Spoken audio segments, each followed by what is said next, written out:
is wrong with me? Don't know what the is wrong with me. We're pumping up the volume to 90 degrees, dancing to a song till I drop to my knees. Don't know what the is wrong with me. Don't know what the is wrong with me. Boy, how you know you got that something here? I'm just standing doing nothing. From across the room you got me blushing. I got a crush just like a gold rush. Boy, how you know you got that something here? I'm just standing doing nothing. From across the room you got me blushing. I got a crush just like a gold rush.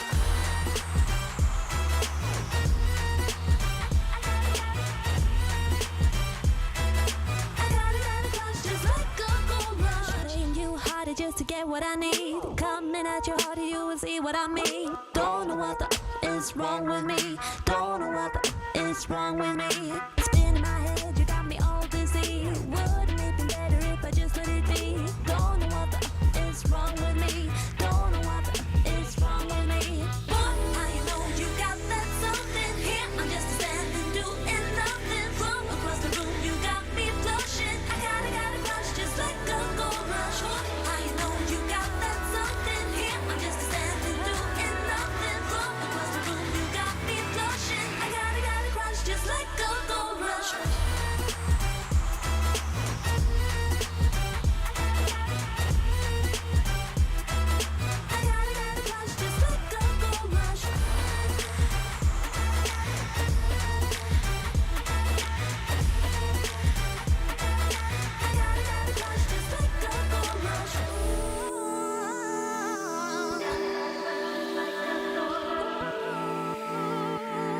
Boy,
Good evening, brothers, sisters, and gender norm resistors.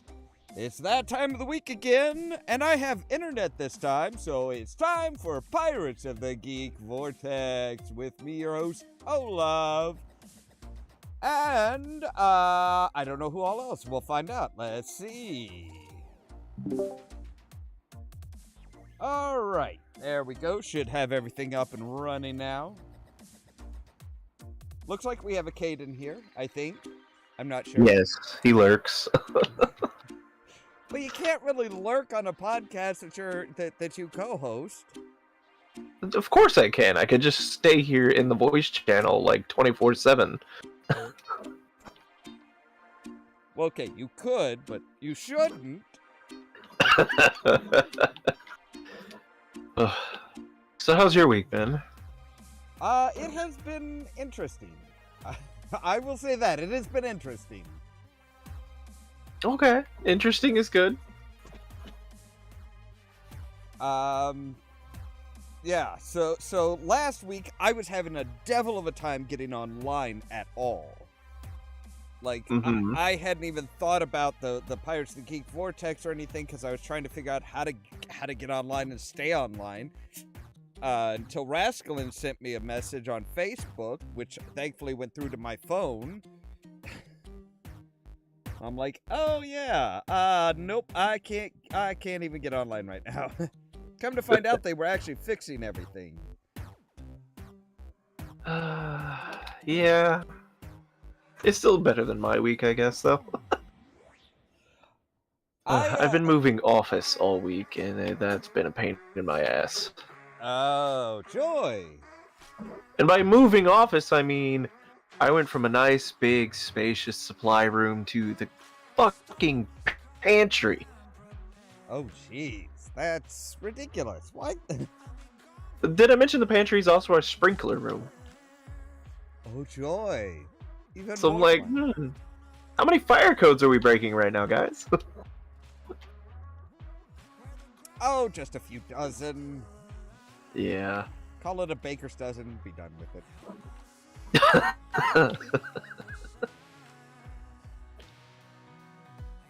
Ah, God, why does this game have such an unholy amount of pink? what game? Rage 2. Oh. Yeah, that sounds kind of weird. I mean, like, their storage containers are pink, the lighting is pink, anything important glows pink. Somebody had a fetish, and they just didn't want to say it. They just like pink. Apparently. Oh.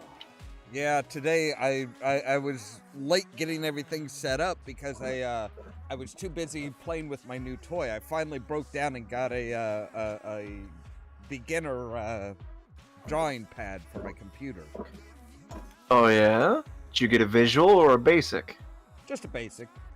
Yeah. I've had my Wacom for a few years now. I love the damn thing. I got... Go where shit. What was it that I got? It was a Galeman? Yep. Oh, yeah. I know the brand. Yeah. Just one of their more basic ones. I mean, it works beautifully. It works wonderfully. But then I have no real frame of reference as far as what's good and what's not. So. And you know, we can go on about this all day. Just be like, well, response, you know, sensitivity, pressure. I was like, yeah, none of those things mean a damn thing to me right now. Well, that's the thing. It's like, you know, you look at the pressure sensitivity that all of them have like the same like 8192 pressure sensitivity. So it's like, wait, that's not really a selling feature if every single damn tablet has it. I like the tablets that just flat out say pressure sensitivity. No, it's like no, what?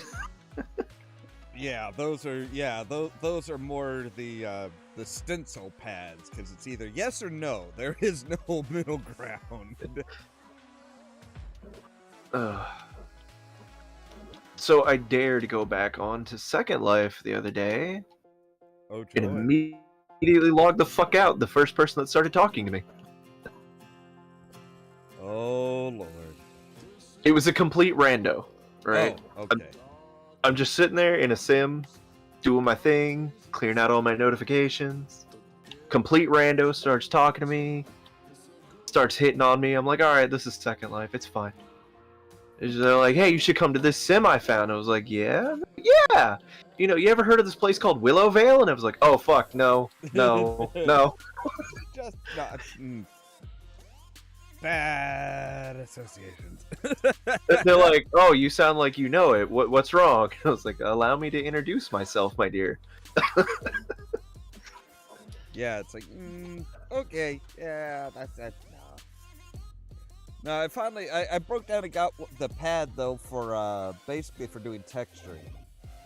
In Yeah. Blender, because you can actually do texture painting, but it's so much better with a pad. Yeah, I got mine because I was like, well, if I'm gonna keep sketching, I may as well just like go to Illustrator or Photoshop and learn digital sketching. Nope, totally different beast. Yeah, it's definitely it definitely has a learning curve to it. Oh man. Especially if you got any of the models where they have a smart stylus, so you've got all those buttons on your pen that you accidentally touch. This one only has one button. Yeah. And I reprogrammed that one so that it's so that I can rotate the model around in Blender with it. Yeah, the Wacom has 2 buttons, and they're randomly mapped when you first get it. And then I didn't bother remapping it, so usually it's not a problem, but sometimes it likes to Alt F4 a window while I'm working. I was like, no, why would that even be a function? Yeah, that's not a feature. That's not a good feature, at least. Because that's what we all want as artists, a way to accidentally close the window we're working on. Yeah, just completely just boop out. Done. No. So why isn't my commission done yet? Well, you see, I keep trying to put the right amount of pressure on this pen, but Yeah, it doesn't work so well. Ugh. But yeah, that was that I've been playing around with that and watching a few tutorials and then learning what the tutorials don't tell you. Like, oh, you can paint a texture and then also have a separate mask. So, you know, you're creating the edges and stuff just fine, and the texture shows up in the middle and stuff like that. It's like that's handy. That is convenient. Mm-hmm. Trying to paint the text just with a texture brush is not the best. I love the tutorials that leave out whole ass steps that just, you know, are rather important, but they're not going to tell you. Yeah. Or they phrase it like you've already been doing. It's like a beginner's tutorial, and they're like, use this function, you know, use a keyboard shortcut for that. I'm like, all right, great. What's the keyboard shortcut? You should know this already. Yeah.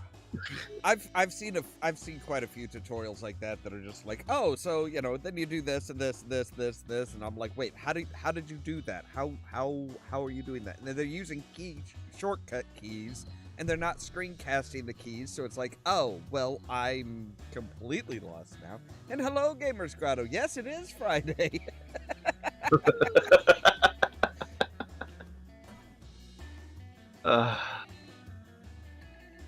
We were just talking about our weeks. They weren't horrible. They weren't exactly... I mean, mine was fairly horrible. But, you know, there's no point in bitching over it.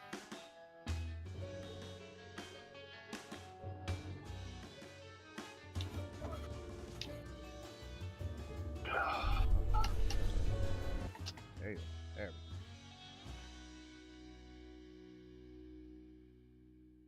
You're not immortal, you're just a dickhead. Okay. Oh, it's just one of the enemies. They like to just sit here and scream, "We are immortal, you cannot kill us!" As I'm setting them on fire. Let's put that to the test, shall we? Like, I'll admit, there are some things about this game I do not like. I mean, it's a fairly old game, I'll give it that. And there are parts I do not like, but this revolver is actually pretty fun. It's a magnum revolver with delayed effect rounds, so you shoot someone and it doesn't really do any damage. The damage comes from when you snap your fingers and suddenly they're on fire. Oh, fun. I was like, okay, I like this gun.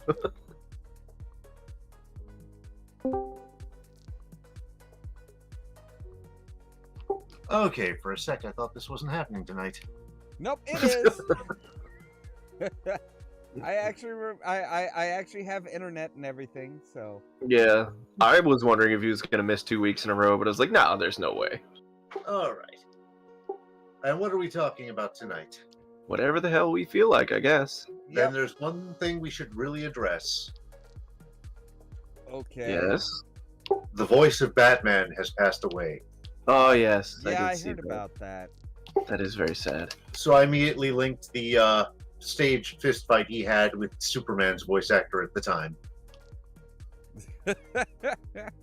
Okay. Yes. And it is hilarious.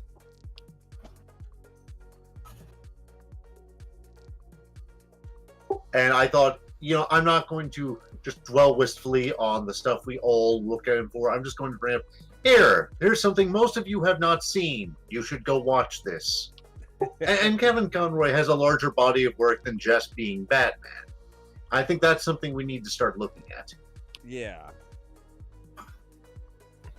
I'm going to miss him as Batman. My God, I honestly thought he would outlive me and continue to be Batman. I'm not kidding. Like, I remember him when I was... what year did the show start? 93? I think so. The animated series? Yes, 93 or 92? Actually, no, it started in 90, I believe. Like, right at Right after the movie, huh? I believe so. I could be wrong. Let's look this up then. Yeah, I have no clue. Wikipedia. Okay, it was 92. Okay. So we were both wrong, but it must have been hot on the heels then of the second movie, like the second Keaton movie. Yeah, I could see that. I had this discussion on Wednesday, which is who's the best Batman and who's the best Joker. And someone was very mad that I said Keaton is the best Batman and the best Joker will always be Cesar Romero. I mean, there's no wrong answer, and there's just a ton of right ones. Well, of course, we were discussing it with a literal 6-year-old, and the 6-year-old's like, nah, Jared Leto's the best Joker. It's like, and you're wrong. Gods. Just, you're wrong. Yeah, just oh, okay, you did find a wrong answer.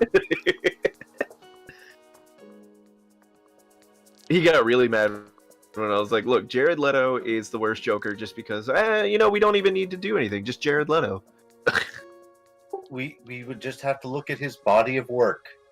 Yeah. I couldn't even enjoy his Blade Runner character. Has this become our running gag of the podcast? Is Jared Leto? I think so. I'm okay with it. Okay. In my FC and FF14, we have a saying, blame Velo. Velo is one of the characters who's not online often. And I think in our case it is blame Leto. Kinda. Yeah. Like, anytime we need an example of the worst of something, we're just like, yeah, Leto. Pretty much. It's true. Hey. Hello. Hello. Come on now. There's nothing inherently wrong with Leto aside from his acting, his career, and his life. His band. Everything. Pretty much, yeah. Yeah. His backstage camaraderie. Yeah, no, everything. Yeah. His Joker impression. His Personally, I don't even want to call it a Joker role. At that point, it was just a bad Joker cosplay, and it was terrible. Pretty much. I mean, I thought I was being a dick when I first saw him in a movie, and they're like, oh, it's Jared Leto. He's going to be great. I was like, isn't that the guy who sings for 30 Seconds to Mars? They're like, yeah. I was like, this is going to be shit. Yeah. You can't judge his acting just because his band. I was like, I'm pretty sure I can. No, I don't know if you guys paid attention to the news today, but if you didn't, Kevin Conroy, who voiced Batman in Batman the Animated Series, he passed away today. That is exactly how we got on this topic. Yeah. Yep. Okay. All right. Yeah. It's interesting. From my understanding, he was a big smoker, like heavy smoker, which is how he had that raspy Batman voice. And so I don't know exactly how he died. I don't think it was really announced to the public, but Yeah. I don't know. I was my friend told me today, so I'm like half asleep, and they texted my phone. They're like, Kevin Conroy died, and I'm like, oh, okay. Can I go back to bed now? Like, I don't know. It's out of the blue, and then he's like, you know what happens now? That means Mark Hamill's next. I'm like, oh, shut up. Jesus. That might not be a bad thing. What? I'm gonna have to echo the what. What does that mean? I'm confused and concerned. I don't know. Like if you're going down the list of Batman actors, it wouldn't be Mark Hamill next. If anything, it would be Lauren Lester, who plays Robin. If he's not already dead, I'm pretty sure he's still alive. I'd have to look that up actually. I'm pretty sure. Eileen Sorkin, who played Harley Quinn original. She retired from voice acting a long time ago. And handed it off to Tara Strong. Correct. Yep. She was actually in Eileen Sorkin. The last thing she ever did was, believe it or not, a lot of people don't realize she was in Batman Arkham Asylum. That was her last role as Harley Quinn, was in the video game Batman Arkham Asylum. I do remember, and then Tara Strong took over as soon as Arkham City. Correct. Yep. And yeah, I remember there was a big to-do in Arkham Asylum about her new outfit for some reason. I was like, okay, whatever. I'm sorry, but I'm just glad the same voice actress is back. Sorry, in what? In Arkham what? In Arkham Asylum. Arkham. Oh, yeah. Well, I mean, that would explain why in Arkham City and Arkham Knight they gave you access to Harley's original Batman the Animated Series skin. They're probably for an infernal wasteland, there sure are a lot of friggin' people here.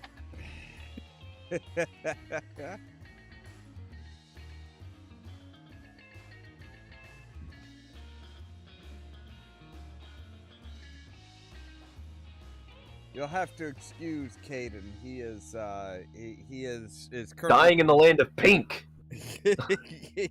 Apparently. Wow. What are you playing? Rage 2. Oh, yeah. So like everything's pink. I'm in space Australia. For some reason, even though it's supposed to be an apocalyptic wasteland, there's gangs every 2 feet.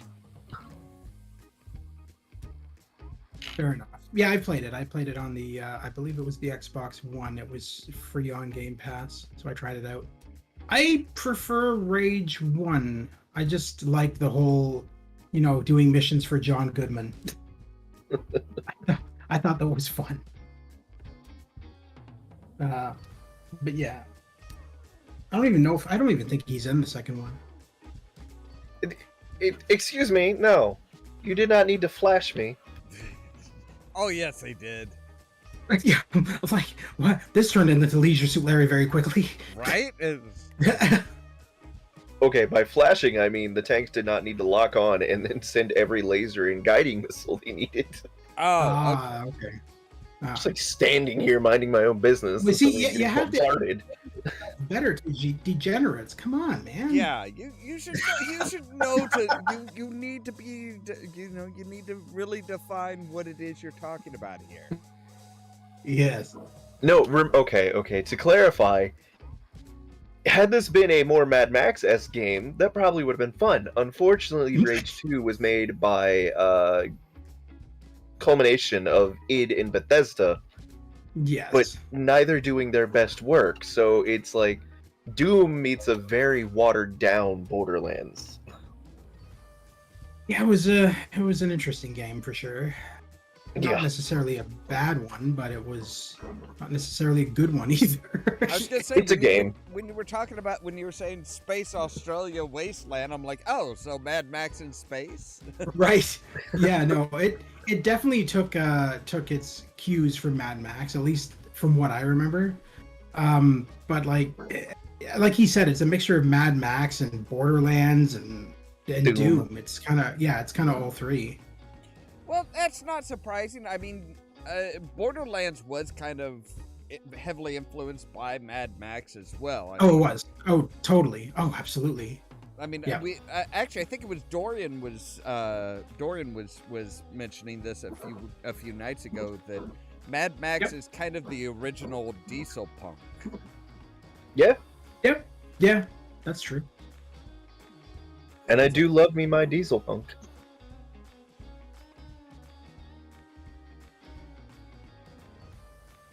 But This yeah, is why I was never any good at industrial clubs.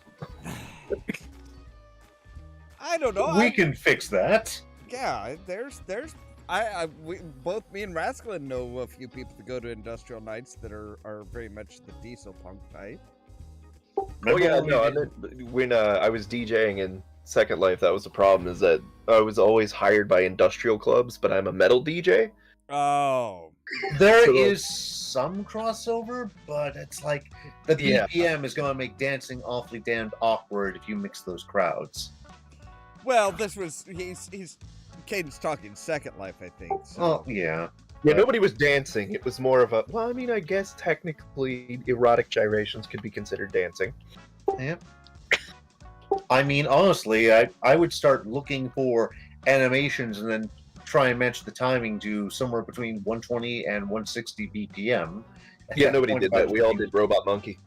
Oh, well then. Yeah, there's not a lot of variety in Second Life as far as dancing And all the such. mocap dances, which are like actually decent, are either ungodly expensive in terms of real world money, not to mention in game money, or made for very specific types of women. I'm just going to say I'm glad I have a variety of dances over in FF14.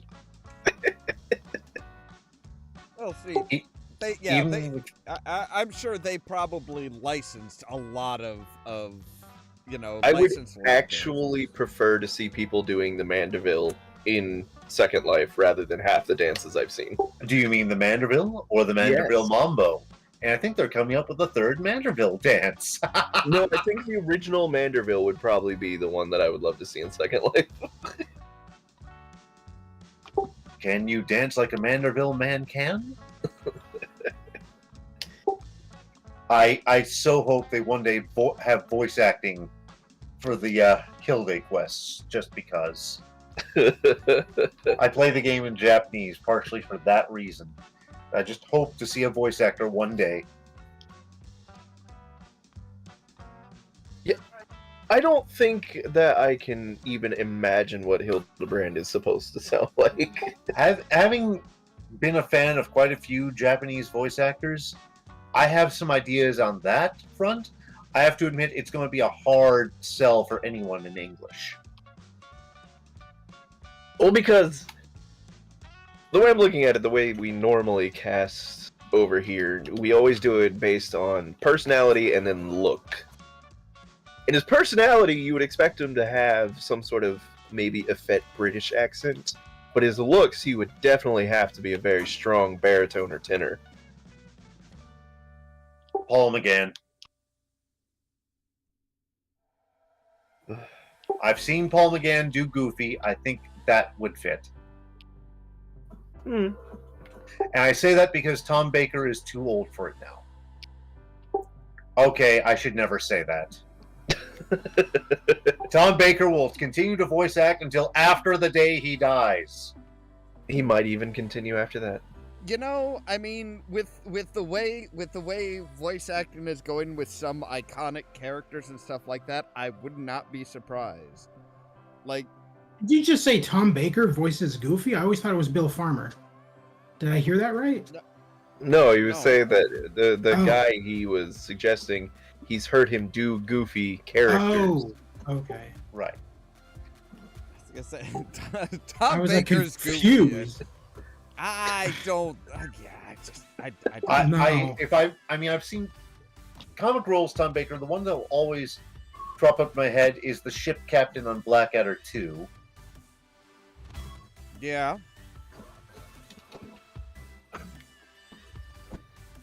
Sometimes I just like to step back and appreciate that Jim Cummings did 90% of my childhood, including shit that you would never expect Winnie to have done. Oh yeah. Didn't he wind up in World of Warcraft during Legion? He also wound up being the entire reason anybody ever played the remake of Splatterhouse. Yes.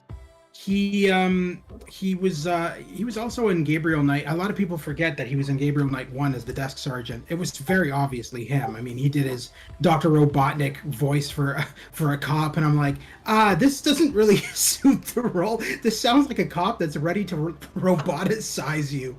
I'm like, yeah, okay. Stay away from this one. Jeez.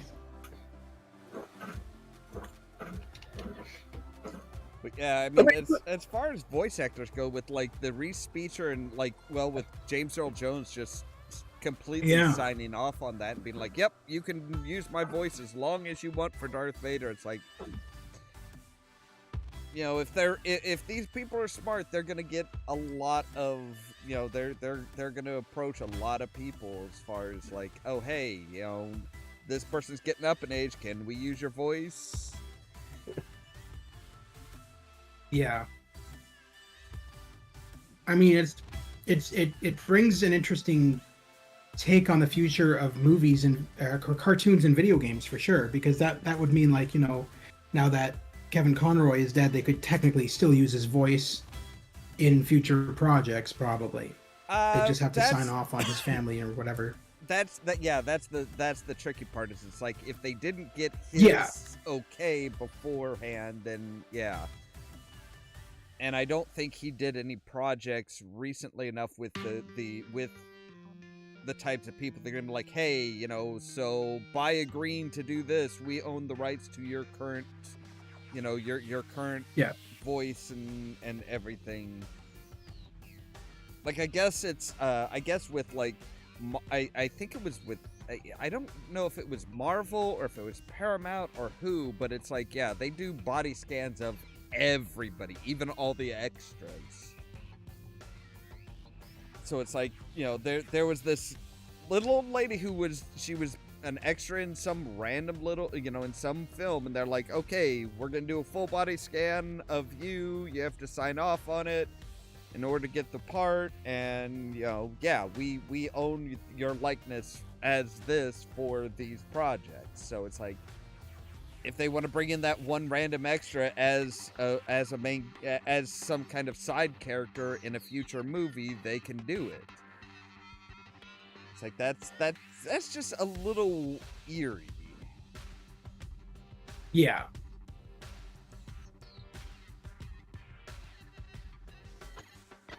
I mean, I could understand like the big names like Mark Hamill or something like that, but it's like, even the little like extra background characters, that's just that's getting a bit too much. Agreed.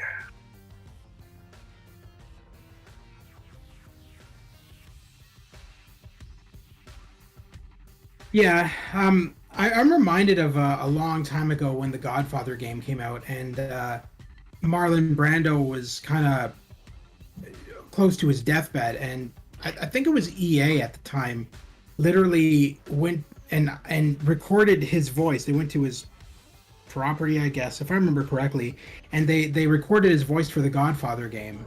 So it's actually Marlon Brando in half of the game, and then the other half he had died in real life, so they brought in a sound-alike, and it's kind of obvious when the sound-alike takes over, because it's like halfway into the game, the voice is subtly different. And I'm like, okay, yeah, that's the sound-alike.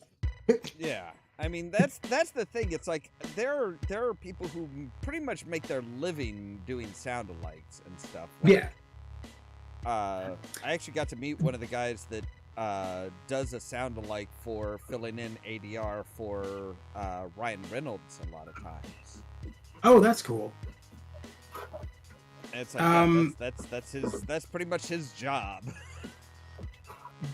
There's there was also Sierra, to compete back in the day with like the Grand Theft Autos, released a Grand Theft Auto-esque game, Scarface: The World Is Yours, and Al Pacino couldn't do the voice. He wanted to do the voice, but he couldn't because he was busy with another project. So he personally hired the sound-alike for Scarface for that game. Oh, nice. And it was Andre Sugliuzzo, who's now in like thousands of games. And his Al Pacino voice was incredible in that game. You wouldn't even know that it wasn't. Yeah, it was dead on. Yeah, I mean that's one of those things where it's like I you know it's always nice when the people who the people who originally did the character have some kind of say in it, rather than just hey we're okay, you can't do it, well we'll find somebody. It's like, well I kind of want to have a say in who does my voice. Yeah, no, exactly. I find that it's better that way if the original actors have a say than just the game developer just picking a random person, because half the time that doesn't usually turn out well. Yeah.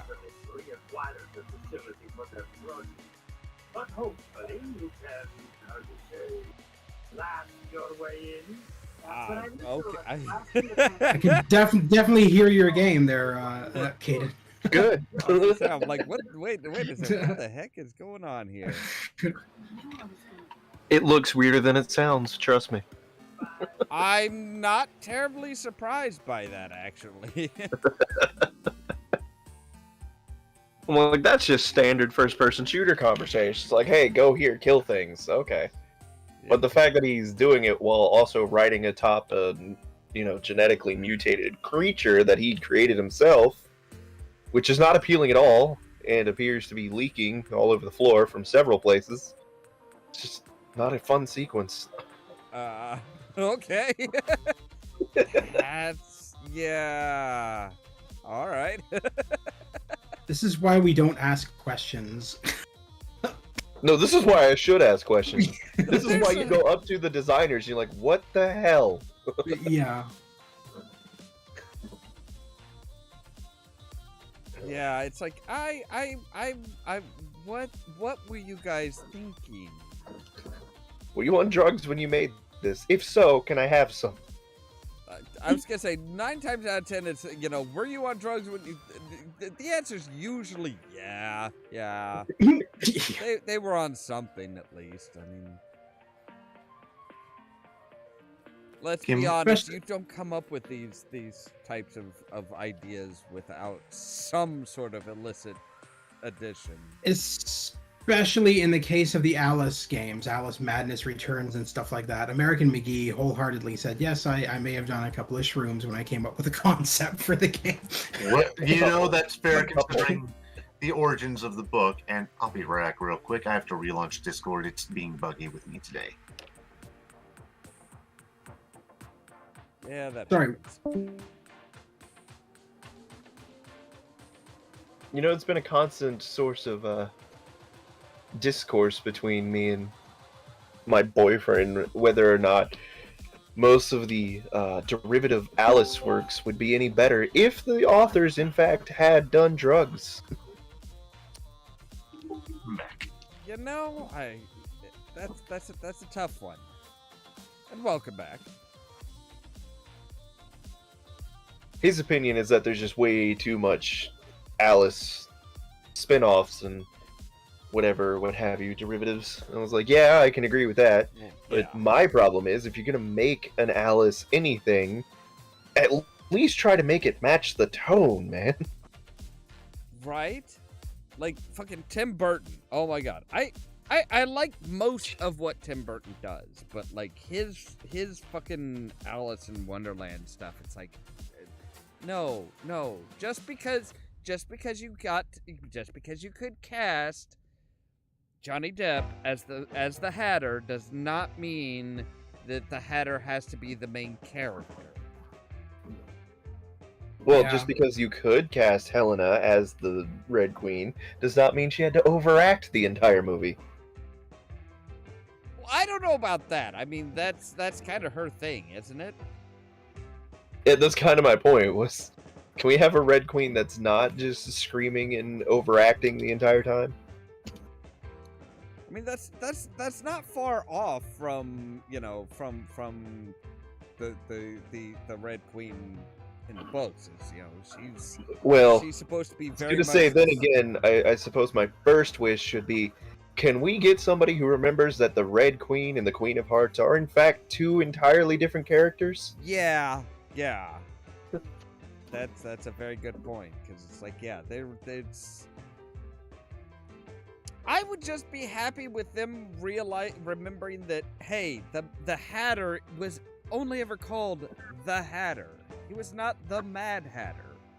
No, they only used mad because they had that line of everybody's mad here, and it just happened to be at the Hatter's party. It wasn't. It was the Cheshire Cat.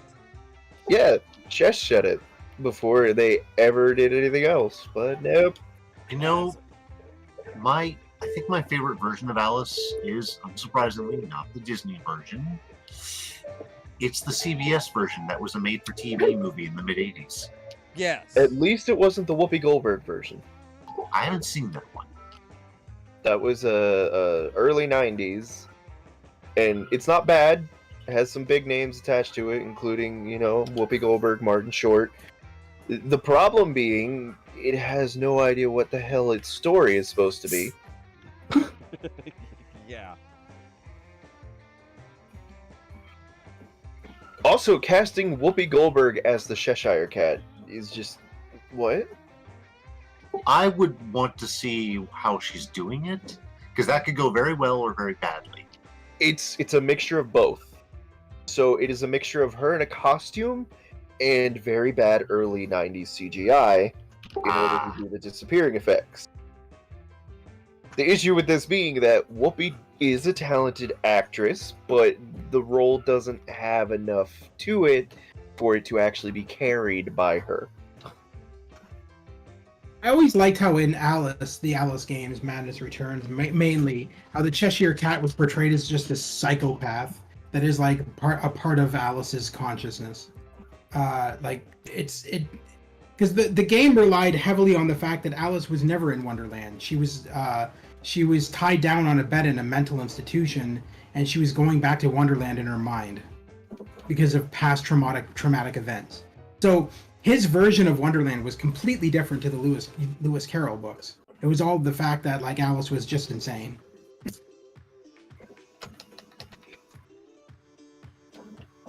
I mean, you know, it makes sense. Yeah. It was really well done, but it was definitely not a kid-friendly game. That's for damn sure. Well, yeah, that's. I mean, I knew that just by looking at the cover art. Oh yeah, no, you literally go back to Wonderland with knives and fucking guns and shit, and you just destroy everything in Wonderland. You just rip apart the card knights and all that kind of stuff, or whatever they were. The card Madness Returns is a special hell. Yeah, no, it was very weird. One sec, guys.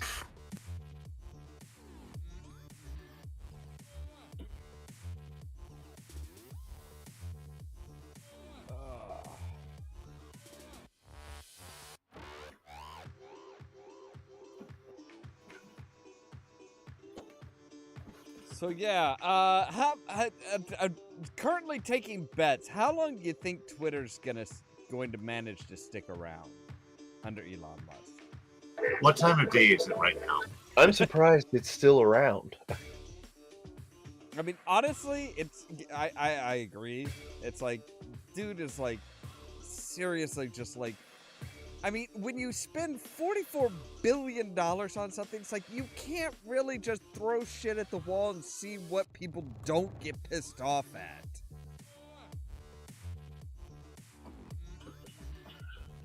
I mean, it's just... Surprise, surprise, his latest thing was, oh, hey, so, apparently they've decided to delay their new Twitter Blue thing because it was fostering imposters.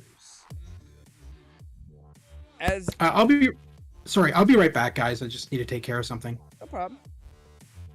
But yeah, it's like pretty much everybody's just like, yeah, and you're surprised by this, why? What? We- Imposters on Twitter? we all, that was the whole point of everybody that had a verification pretending to be you. It wasn't just oh, hey, see, we really want people to believe that I'm Elon Musk. No, it's trying to prove to you that this is a bad fucking idea. But then again, this is Elon. Yeah. Pretty much king of bad ideas. I'm still wondering if he's gonna refuse to pay his child's therapy bill. Oh, he's probably going to look at it and be like, oh, what the hell's wrong with you? So it's not that he'll refuse to pay; it's that he'll refuse to acknowledge. Yeah, that's my bet, at least. There's nothing wrong with you, Kyle. Spell my name, Dad.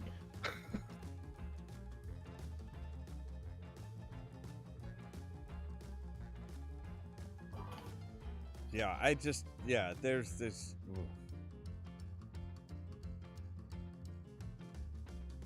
That's just another. That's just yet another instance of, hey, I make bad ideas. It's like anybody who saw his poor kid's name, it's like, yep, this is normal.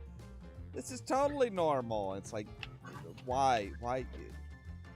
You really think he's gonna be good at anything?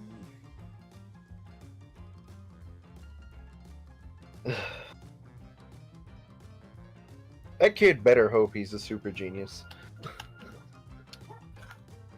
Given his genes, I'm kind of questioning. I'm kind of questioning because it's like, I know tons of people that are like, oh yeah, Elon Musk is a genius. It's like, no, he isn't. It's like there's no proof of any sort that the man is a genius.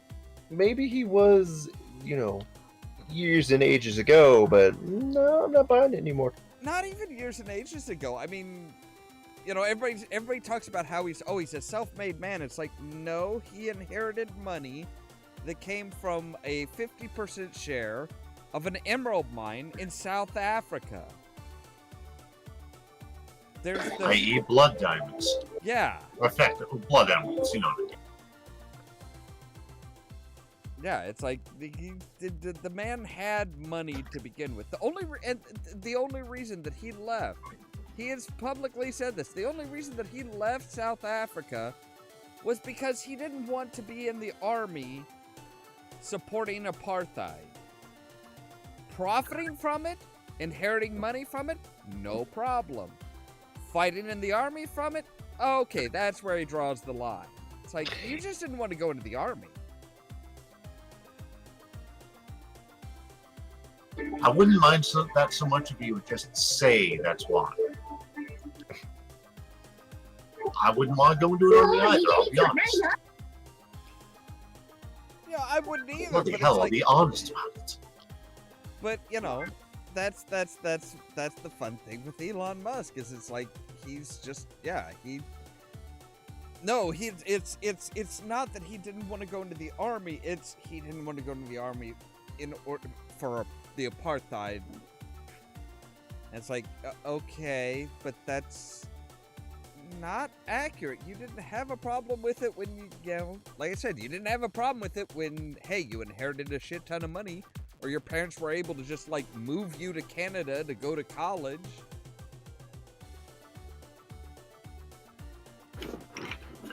Normal people from pretty much anywhere in the world can't just get up and do that.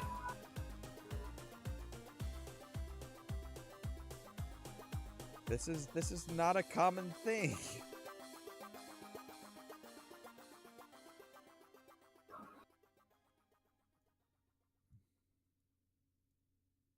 That and his whole thing of, oh, it's just $8.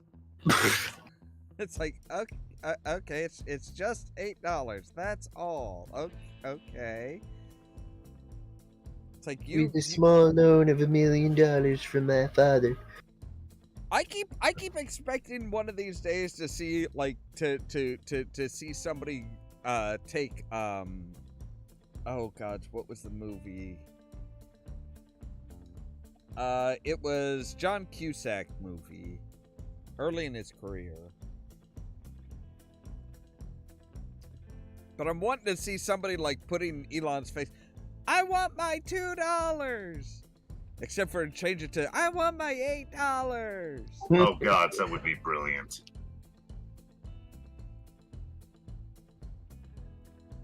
It's like, well, it's perfect. It's right there. It's right there. You know, now that I think about it, John Cusack has actually had a much better career than what you would have thought he'd have starting out.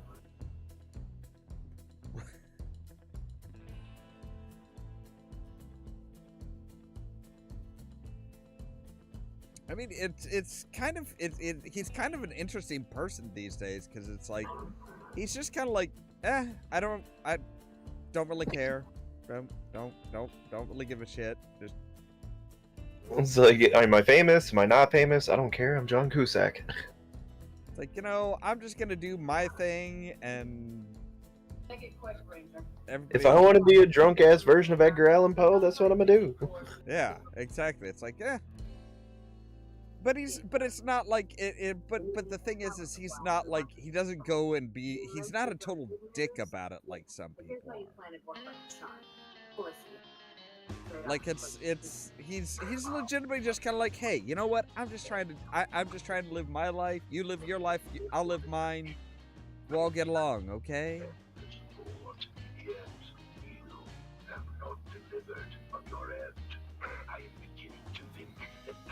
But yeah, it's like, there's plenty of people that are like, that are absolutely, they hit it big and they let it go to their heads. But like John Cusack's just one of those people that's just kind of like, I don't care. Mm-hmm. I'm just here.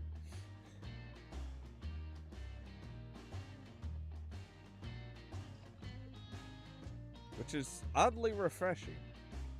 Agreed. With the sheer amount of insanity we get these days.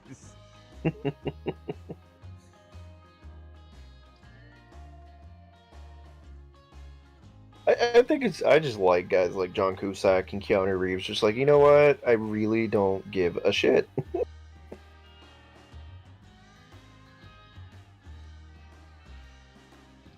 I mean, like I said, it's a combination of the I don't give a shit and the hey, I just want to live my life. I'm not going to tell you how to live your life. Don't tell me how to live mine. I just want to be happy.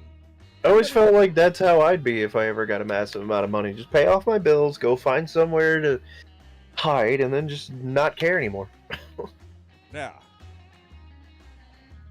But don't you want to make more money? Why? Yeah, right? It's like, why do I need a shit ton of... Why does anybody need a shit ton of money? Why does anybody need $1 billion versus even just a few $1 billion? It's like... There comes a point where when you have enough money, it's just like... Money has no meaning anymore. It's just... It's a way to keep score. And that feels like what a lot more and more people are really going for. It's like, it's literally just a way to keep score. Well, I'm the richest man. No, now I'm the richest man. It's like, who gives a shit? McDuck and Glumgold. Exactly.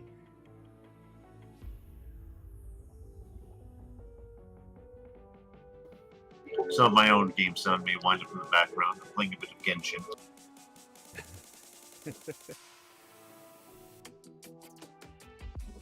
We're all just kind of doing our thing. Yeah? No, see, I am actually laughing that this is my hobby, shall we say. Because at work, they're constantly talking about, oh, how do we put out more advertising? How do we get more public opinion in our favor, blah, blah, blah. And so they want to do TikToks and all this other shit. And like every time they suggest it, they're just like, "Hey, you should come do it." I'm like, "Nope, no." Yeah, it's like, why the fuck? Why? Like, okay, so So I laughed when the guy accused me. He's like, "Oh, could it be that you are camera shy? That you don't want to be on camera?" It's like, "Oh, if only you knew what my original hobby was." So I finally had to explain it this time because they wanted to do Thriller for Halloween, and then after making us sit there for 20 minutes with Thriller on loop so that they could quote unquote learn the dance, they don't even do the damn dance. They end up doing like this old geriatric shuffle. They're sitting there with me, and I was like, "Nah, I'll be over here." They're just like, "Oh, you're just scared." I was like, "No, I just know quality and production, and you ain't got it." yeah.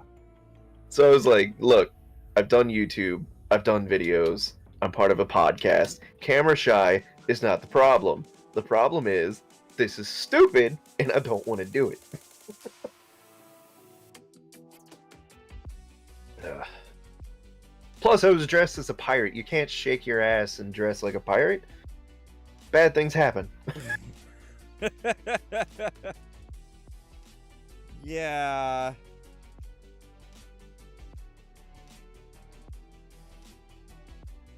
I was actually sitting there at one point, and I was like, "Wait, shit, like, half the geeks probably are at least aware of my YouTube channel, if not subscribed to it. The last thing I need is them finding this video and fucking running with it." Oh, come on. We wouldn't do that. Yes, okay, you would. Rascalin probably wouldn't do that. As someone in media, This is better music. as someone in media, I actually wouldn't mind having you all on my own show one night. That It is possible to dial in. that would be interesting. Yeah, I'm still thinking of doing my own spin-off of this. I just don't know what the hell we'd focus on. I was gonna say that's one of the things that I kind of hope for is it's like, you know, spin-offs of something like this. So it's like, hey, if I need to, you know, like last week, if I'm not able to be around, somebody else will be like, okay, so hey, you know, here's all, you know, we'll do all the promo stuff for it and everything, and hey, it's over here on this channel tonight. So Yeah. And like we were discussing earlier, you know, we could all just each have our own flavor, so it'd still be pirates. Just give it a subtitle so we know who's hosting it when. yeah. I even started designing a ship, damn it. Which was a dumb idea because I can't use Blender for shit. Well, you do happen to know somebody who kind of knows how to use. Yeah, but you're so busy, I ain't gonna bother you. I mean, you know, I've always got time to help friends. Actually, I'm helping a friend right now promote their child entertainment stuff.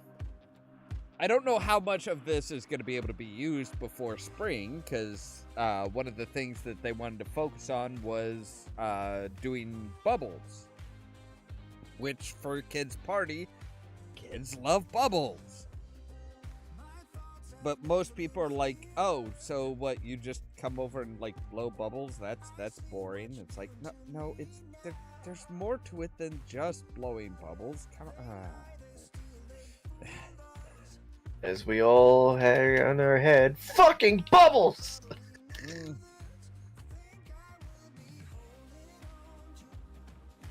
But yeah, it's just, it's like I said, it's one of those things where it's like, you know, so they wanted me to come out and get some footage and stuff. I'm like, okay, yeah, I can do that. And then just like a random thing, I'm like, oh, hey, you know what? I do know how to use Blender. Surely there's got to be a way to basically to make to texture an object as if it were a bubble, a soap bubble. It's like, surely there's got to be some way of doing that. So I looked up a couple tutorials. I'm like, yeah, okay, yeah. Oh, theirs didn't turn out so well, but now that I have the idea, I can play around with it. I actually came up with something kind of cool. And I think that was my problem with the video, honestly. It's like, A, it's TikTok, and TikTok and me are not friends. But, you know, B, I had to learn basic video editing and shooting and all that just to do the YouTube. And so, like, I'm not going to sit there with a professional videographer and be like, yo, your video's stupid. Why are you even shooting at that angle? Stop it. It was bad enough that they then decided, hey, let's do acting. And I was like, oh, dear God, no. Please do not. No, just no. Yeah. So they're like, here's the lines we're going to say. I was like, no, you did not just come up with shit on the spot that you were going to say. Say that you're going to do acting and then think it's going to be good. Yeah. So sitting there doing the lines, and they, like, constantly... We only have one person with a mic pack, I should mention. So we give that person the least amount of lines for some reason. And then the people who are talking are turning away from both the camera and the mic pack.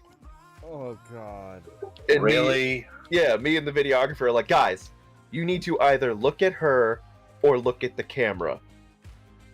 And they keep turning away, and he's like, no, you need to be dramatic. And like, we don't get it. And I was just like, finally, I stepped into the lens, and I was like, God damn it, you need to act like you were in a telenovela. We're not looking for, oh God, no, why? We are looking for, ¿Por qué, Maria? I was like, Oh, you God. stare into that lens. You put your heart and soul into that shit. And that's when he was like, wait, you've done this before. When did you act? I was like, YouTube. Yeah. God, a telenovela with a... Yeah. A telenovela with this crew, that would be hilarious. Oh God, sign me up. My D&D group, we actually did a night where we played a game where we're all members of a telenovela. I'm not kidding. This is an actual RPG someone put out. Oh shit! You know what? I could actually do that because I did create a D&D character specifically to be an annoyance. His whole point was that he would show up and give mysterious advice at the price of you having sex with him, which led into a counter to see, was it a good encounter? Was it a bad encounter? Did tables for all that too. But his name was Ramon, and he was the Latin lover. Please tell me a special guitar strum came on whenever he appeared. Yes! Thank the gods! No, not just that. Not just that. I found a generic yet very distinctive Spanish guitar, and it has two very distinct notes at the beginning, and I was like, look, this is my goal. Whenever this character appears, my goal is to make him so annoying and so fucking irritating that you're gonna hear those two notes, and if the first words out of your mouth are not an anguished, damn it, Ramon! I have not done my job. ¿Por qué? Hey, Well, like, I'm- he I'm- can't be that bad. The consequences can't be that bad. I was like, consequences of having a night with Ramon are sexual addiction, pregnancy, various STDs, dragon pox. Yeah, I'm back, guys. Welcome back. Welcome back. Yeah, so before I left, I think all of you were saying something about what do we think about the future of Twitter? Yeah. Was that your question? How long do you think it's gonna be before Elon Musk tanks Twitter? I'd say anywhere between a month to 2 months.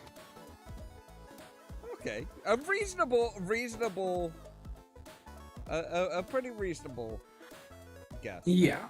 That's, I'm willing to say that he takes a chump change offer from a foreign government. I almost want to put money that he legit sells it to the Chinese government just to see what the reaction would be from the public. Because that's exactly the kind of weird shit he does. That's true. Yeah, you know, he is. that's actually an interesting idea. Did he buy it so that he could? Yeah. So he could tank it? Wouldn't surprise me. I don't think that would have been his reason, but I think it's what he'll feel like he's pushed into.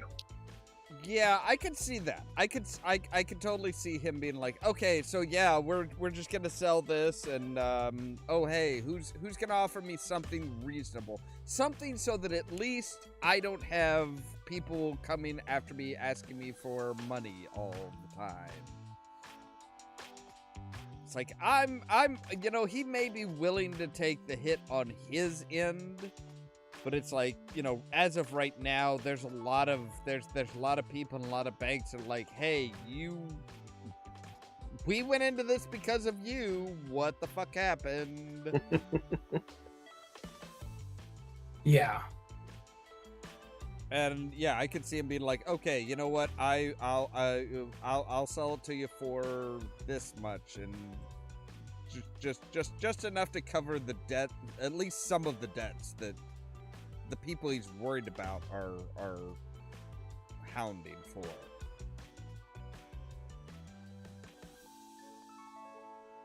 That's I actually hadn't thought about that, and I wouldn't be, and with the shit going on with TikTok, it wouldn't be a huge stretch of the imagination to say, hey, well,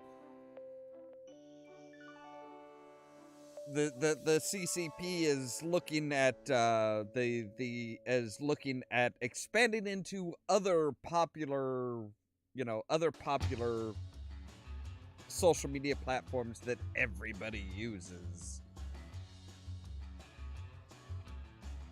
My presence on both TikTok and Twitter are basically my show.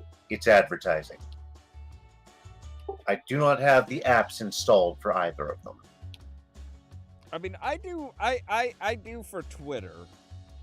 I do for Twitter, but not for any family-friendly means. I was gonna say my Twitter is kind of all over the place. It's some people that yeah, okay, yeah, I follow these people because I like what they do. I kind of I think they do really good work and stuff like that. And some stuff, it's like, yeah, there's some naughty stuff on there. I don't care. I have reached to the point where it's like, yeah, I gonna say it. If you ever get a hold of my phone, you go onto my Twitter and my Reddit, you're not gonna have a good time. Well, it depends on who you're talking about. No, because just like when I started that whole phase where I was like, hey, you know what, Rule 34 is a thing. I'm gonna make a collection that will make everybody cry. Yeah, that's kind of my Twitter and my Reddit. All right. Look, you know me. If I'm gonna do something, I'm never gonna do it half-assed. So if I say I'm gonna make a collection, it's gonna make everybody cry. Yeah, you're going full tilt.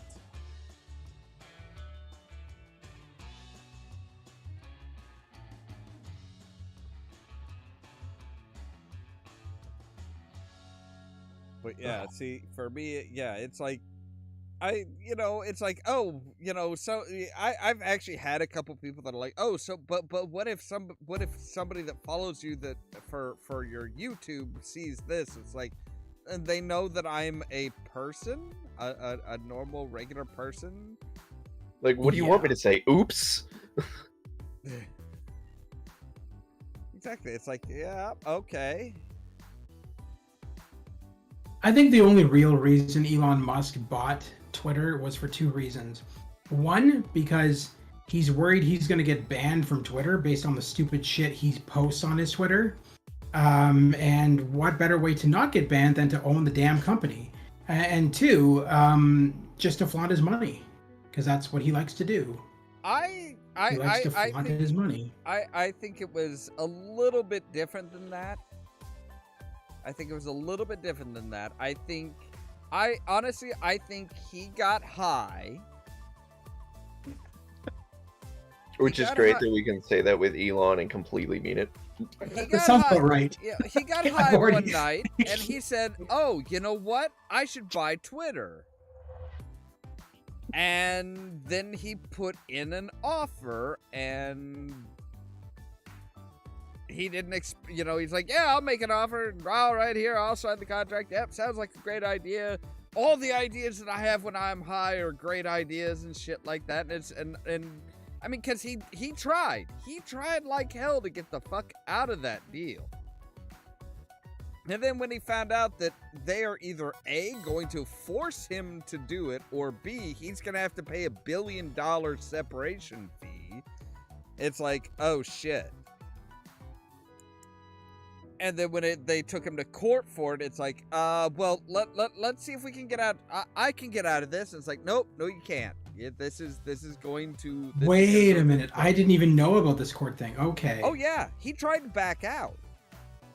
I didn't even know about the separation fee, honestly. Yeah, he tried to back out, and Twitter's like, okay, well, there is a separation fee.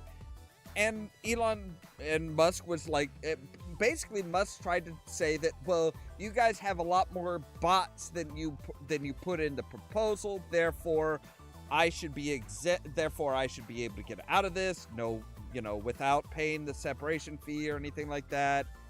And basically Twitter's like, all right, you want to go that route? We're taking you to court.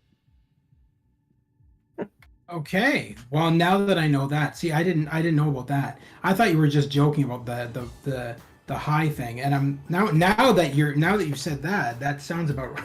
That sounds about right, actually. And basically when he was like, yep, okay, I'm actually officially putting in my bid to buy Twitter for the agreed upon price, was the only way to stay off the actual him actually having to go to court about it.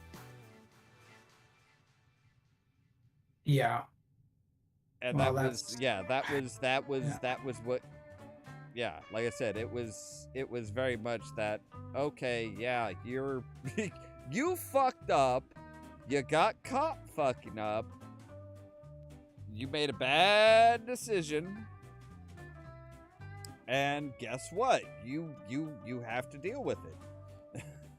And that was why, and I to this day, I think that's the only reason that he actually agreed to buy it, was he couldn't get around it. He was going to be viewed as a loser because he had to pay that fee, that separation fee, or or pay the fucking price. Makes sense. I mean, it's not surprising. I mean, I'm seeing the stuff he says on his Twitter and stuff like that. When I used to use Twitter, I'll admit to it, I got banned from Twitter because I said a few choice words to Trump back in the day, and I guess the bots said no, can't do that. So that was my reason for being banned. But I remember following Elon Musk, and some of the shit he'd say, like he very much is a grown man child, and he's just not very mature. And so I wouldn't be surprised if 90% of the time he was high when he was on Twitter anyway. I mean, he's made no bones about it.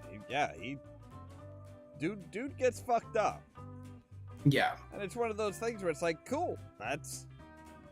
I'm not against it. No, I'm not against it. I just against some of the stupid shit he says sometimes. Yeah, it's like exactly. It's like, get high, that's fine. Get high, say stupid shit. Yeah, it happens to most people. But the other thing I was surprised about was the fact that he's a huge gamer. I didn't expect that, because he was always, whenever a new game came out, he would always post on his Twitter. Like, I remember when Cyberpunk first came out and he was just promoting the shit out of that game.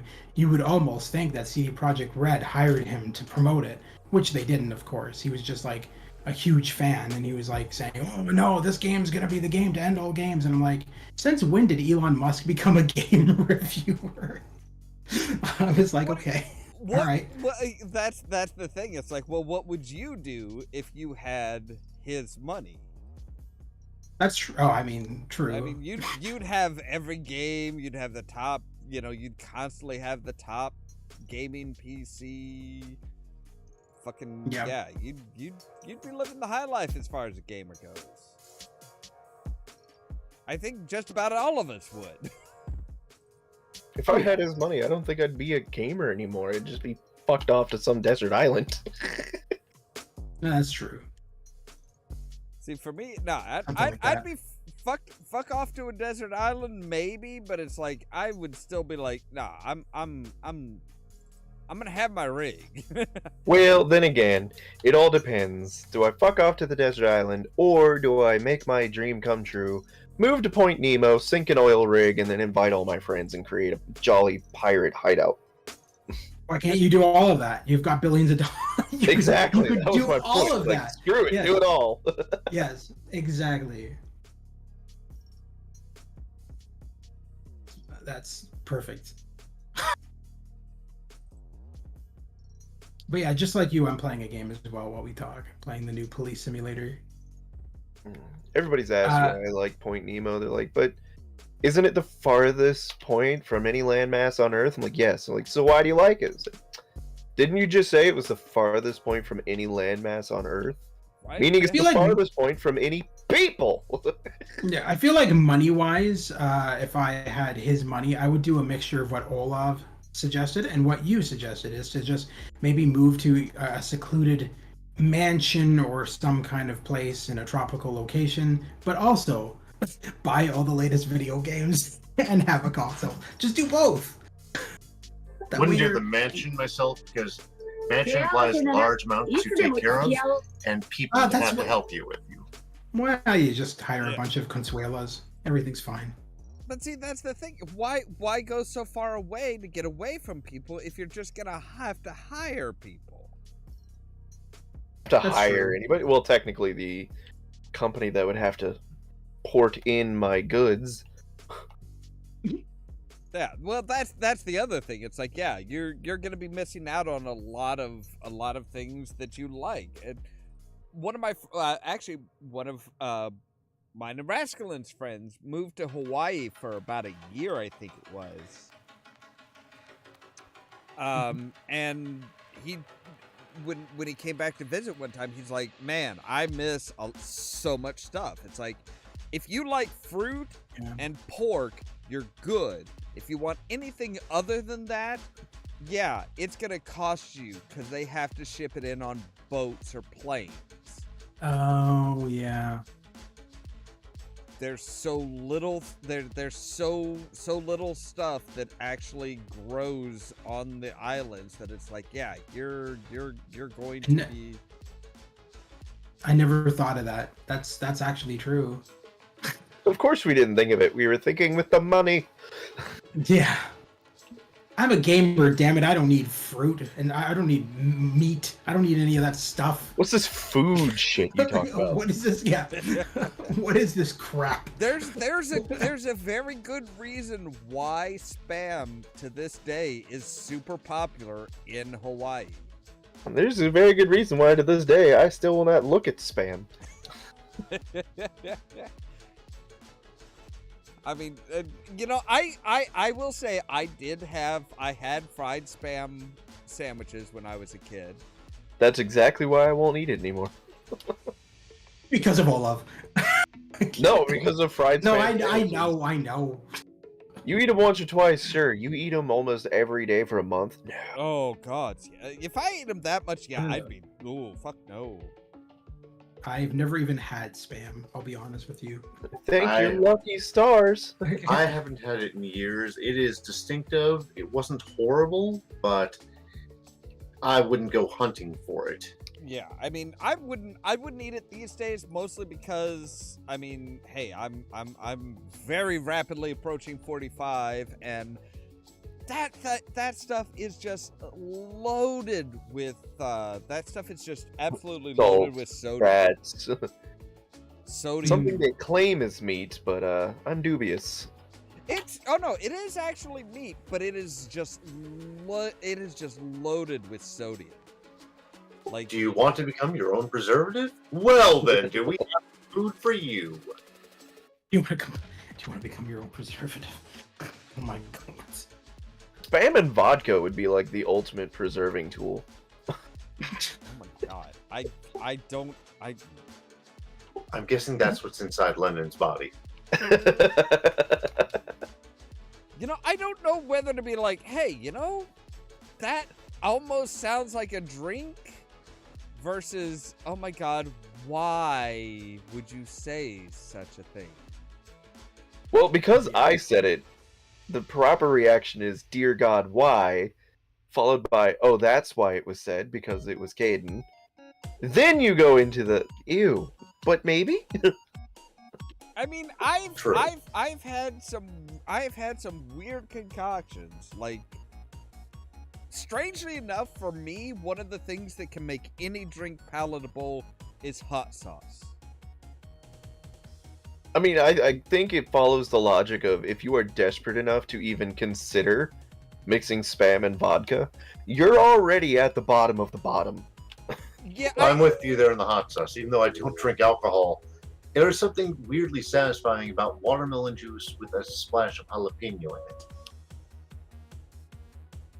So That does sound interesting. So It Kate, is, what really. you're saying is it's not so much, you know, the interesting combination. It's kind of the Thunderbird effect. You're down on your luck anyway. Fuck it. I just want something. I just want something that's gonna fuck me up and be cheap and last. Pretty much, yeah. It's like the vodka equivalent of Night Train at this point. Oh. Man, so the one thing I love, especially when it comes to alcoholic drinks, but in general, is how many times I keep hearing, "You're too young for blank," everywhere. I was like, how the fuck young do you all think I am? Just this week, I've been told I'm too young to know George Carlin. I'm too young to know Richard Pryor. I'm too young for heavy metal. The people telling you these things forget something important. Ollamh and I know about the same age. We would be considered too young for some of the things we're familiar with, like classic Doctor Who or sitcoms such as Green Acres and F Troop. But hey, even back when we were growing up, the resources were out there. Yeah. It's not a matter of being too young, it's a matter of being educated. And if it has lasting power, everybody can get familiar with damn near anything. Well, yeah, that's the True. thing. It's like with stuff like with stuff like classic Doctor Who, it's like that was always on PBS. Gilligan's Island, constantly on TBS. The other thing people need to realize is that even so, like modern people, even people who grow up not watching those shows, 90% of it you can find online now anyway. So I mean, like, legit, either way. Exactly. Well, I wasn't gonna say pirated, but you know what I mean. Legit. Like, What? I mean, Not gonna most say stuff you can pirate find. on the Pirates podcast? Yeah, he was just referencing the referencing the show. That's all.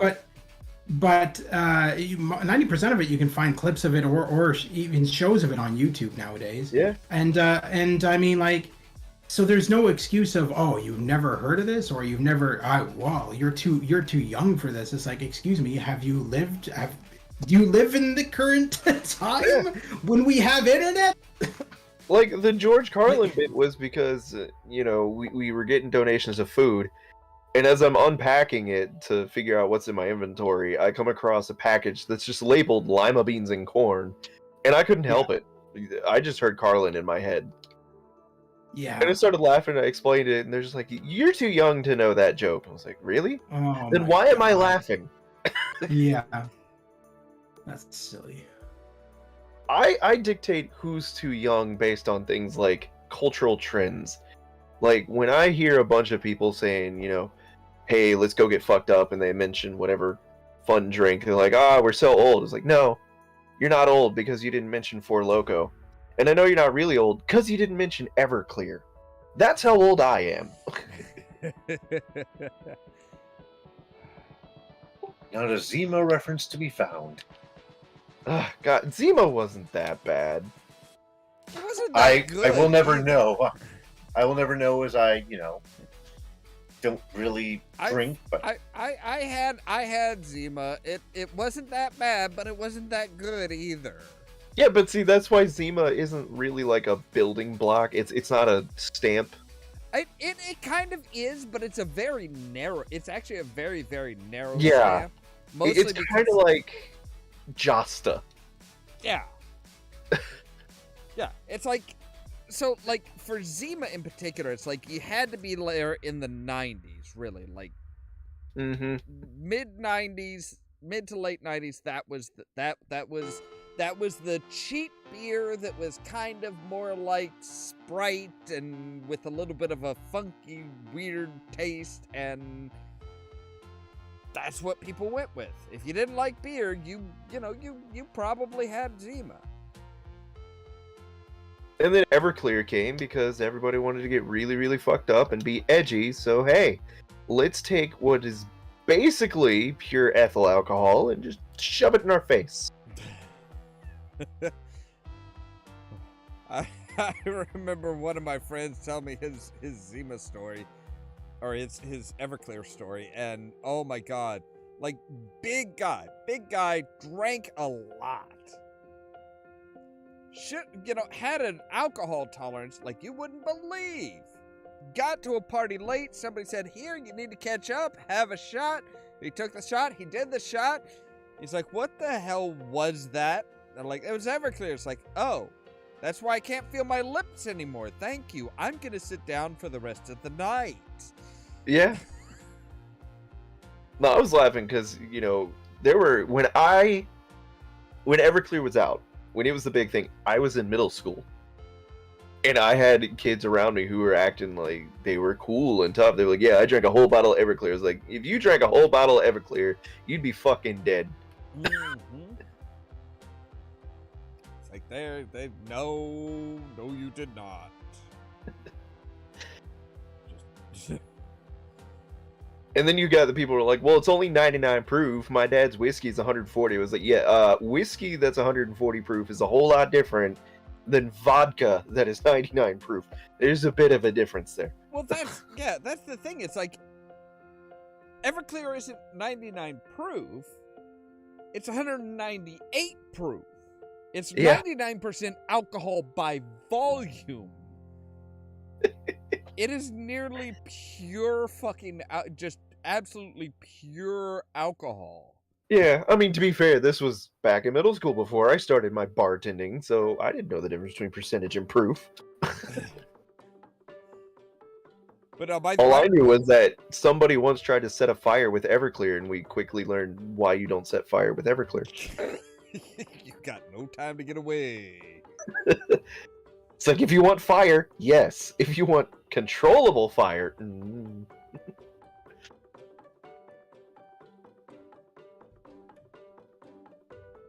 Now, see, these days I've gotten to the point where I have found a very good balance of a decent but cheap gin and a decent but cheap flavored sparkling water. That's pretty much my go-to stuff these days. It's like Speaking of which, I gotta get that tonic water out of the work fridge. Yeah, we got a donation of tonic water. First, everybody's first thought was to look at it and be like, "Does anyone have any gin?" Yeah. I've never liked gin and tonics. Never liked gin and tonics. I mean, I don't like gin and tonic. I've never had a gin and tonic, but just because of the fact that a few times I've had gin, not to my taste, so I'm like, gin and tonic would be horrible.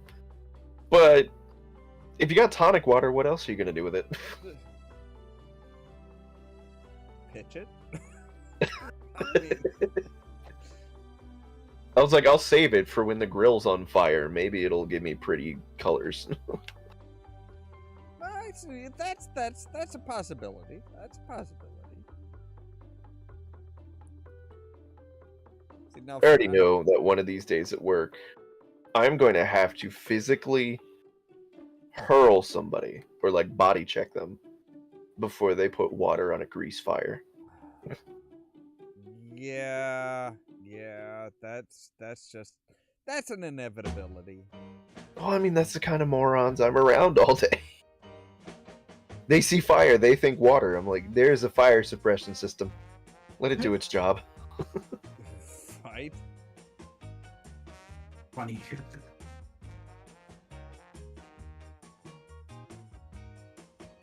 So I was playing the new police simulator that well, I'm still playing it, but it just came out 2 days ago. It was in you can find it on Steam, but it was in beta for about 4 years. They used former LAPD officers to help make the game, so it's very realistic, and it's a lot of fun. Probably one of the best police simulators I've ever played. So I uploaded some screenshots to my Facebook, and suddenly this one guy on Facebook, who a friend of mine, who commented on it. He's like, "Can you? What happens if you don't walk around your patrol car and do the safety check? Do you get a game over?" I'm like, "This is not police quest. That was police quest was not proper police procedure. I'm sorry. As much as they touted that game as being a police simulator, it definitely was not, because it added way too much of Sierra's humor, which was like, you could like literally strip Sonny Bonds naked and get a game over. I'm like, dude, if that happened in a police simulator, I would not be playing that simulator. Well, that's kind of the point, though. It's like, you a certain amount of freedom versus, hey, you fucked up. You stripped down naked and walked around. Yeah, you're surprise, you get a game over. Yeah, you got your ass fired. Yeah, no, this one is more accurate to real life police procedure, so much so that they give you an actual police manual at the beginning, and you can refer to it for all the laws and everything like that. It's really good. It's really good. It's open world. That is one of the things, though, that you have to keep in mind when you talk about whether or not whether or not Police Quest is accurate or not, is the time. I mean, that was made in the 80s. Yes, 87, I believe. Shit was a lot different. I mean, if it had been made a little bit longer, you wouldn't have been pulling people over for not wearing a seatbelt or driving with their kid in their lap. That used to be perfectly legal in the United States. We've come a long, long way. Yeah. It's interesting because this game takes place in a fictionalized city, but it's very much New York. It's very obvious. And you have access to multiple patrol cars and stuff like that. The thing that I really like is the attention to detail, because prior simulators, you would put the suspect into your patrol car, and then it would do a cutscene of you putting them in jail. This one, you have to physically take them back to the police station, put them behind bars, then go fill out the paperwork, and it's very detailed. Like, I mean, everything about it is very detailed, and I suppose that's why I'm addicted to it so much, is the level of detail that is in it is not something that's been done in prior police simulators before, and it looks beautiful too. I mean, it's very next gen. And hello there, Journey. Welcome.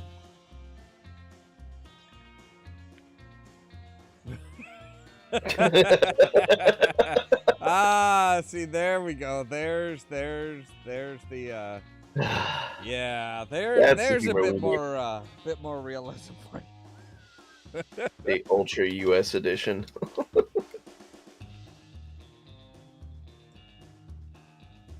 Yeah. I mean, I like to say, I say we've come a long way, and we kind of have, but it's like, we've come a long way, but in which direction? We've come a long. Go ahead. We've come a long way, but we're not quite there yet. Yeah. There is a stupid achievement in actually the police simulator where you can actually shoot a random civilian in the head and then call an ambulance to pick them up, and I'm like, what? Yep, that's definitely why is that an achievement? I was cleaning my gun and it went off 9 times. It was so very dirty. That's what happened. That's what happened to 50 Cent. Okay, no. Oh god, there's actually a webcomic that has that exact line. Was Just some guy say like all these sexist remarks and shit. Next thing you hear, a gun go off. And Because her he's partner's attacking like, the snake woman. yeah, the partner's like, "What happened?" She's like, "I don't know. I was cleaning my gun. It went off." And like he starts up again. She shoots him 3 more times. Her partner's like, "It was so filthy. Your There- diligence is an inspiration to us all." I don't know if you guys have ever played it, and I hope Ollamh you played at some point. But there is a game made by Tsunami Software, which was a company made up of former Sierra employees back in the day. So when Police Quest 4 came out by Daryl Gates, quite a few people who didn't like Daryl Gates went over to Tsunami, and they, along with Jim Walls, worked on a game called Blue Force. And Blue Force was the spiritual successor to Police Quest 3. And it kind of stuck with the Police Quest 3 elements that were missing in Police Quest 4. Obviously not owned by Sierra, but it's still very much a Police Quest game at heart. And there's one scene in the game where you have to unload your gun and clean it. That's one of the things you have to do every day in the game. Like when you start your shift, clean your gun and all that kind of stuff. But if you don't unload your gun, he actually starts to clean it and blows his head off. And they like show everything. And I was like, oh, okay. So that's what happens when you don't unload your gun. Yeah. Oh, that doesn't surprise me. That doesn't surprise me, because it's like, I mean, there were a lot of situations in the original Police Quest that was like, oh yeah, you know, you have to do things the right way. Yes. And you know, there is proper procedure and everything like that, and it's like, yeah, that makes sense. I feel like for the Police Quest games, the one that had the most police procedure for me was the first Police Quest SWAT, the FMV one, because it relied solely on, you know, your communication with your squad via police hand signals and all that kind of stuff. It heavily relied on knowing what exactly you were doing, because if you didn't know your proper hand signals and stuff like that, or any of your police lingo, you would not be getting far in that game at all. Yeah. Because it really required all of that usage. Now, interestingly enough, the guy, I know you just said the guy's name. The name escapes me for a moment, but the Daryl guy, Gates? Yeah, no. Oh, Daryl, Jim Walls. Jim Walls. Oh, okay. Yeah, Jim Walls did another game for Sierra outside of Police Quest. Yes, it was. Oh God, the submarine one. Codename Iceman. Thank you. Yes. Yeah, I do know about that. And that one was actually one of the more interesting parts for that one was when you first get assigned to the submarine. In order to get full points, you have to go through proper naval procedure. Yep. You walk up to the foot of the ramp. You salute the flag. You walk up the ramp. You salute the duty officer. Present your orders, and await to be welcomed on board. I think that was how it was. I think so. I don't think you're wrong. Yeah. I never really got that far into that game because that game was notoriously hard. Because once you got to the submarine part, it very much became like a simulator. Yeah. And I did not like that because I was playing the game as an adventure game. Then suddenly I have to know all the shit about a submarine that I know nothing about. And I wasn't able to do that. So I never finished that game. I am curious though. Did you ever stream that? No, I've not streamed that one yet. Oh, okay. I would love to see that. I'm thinking about it, but it's one of those things where it's like, you know, that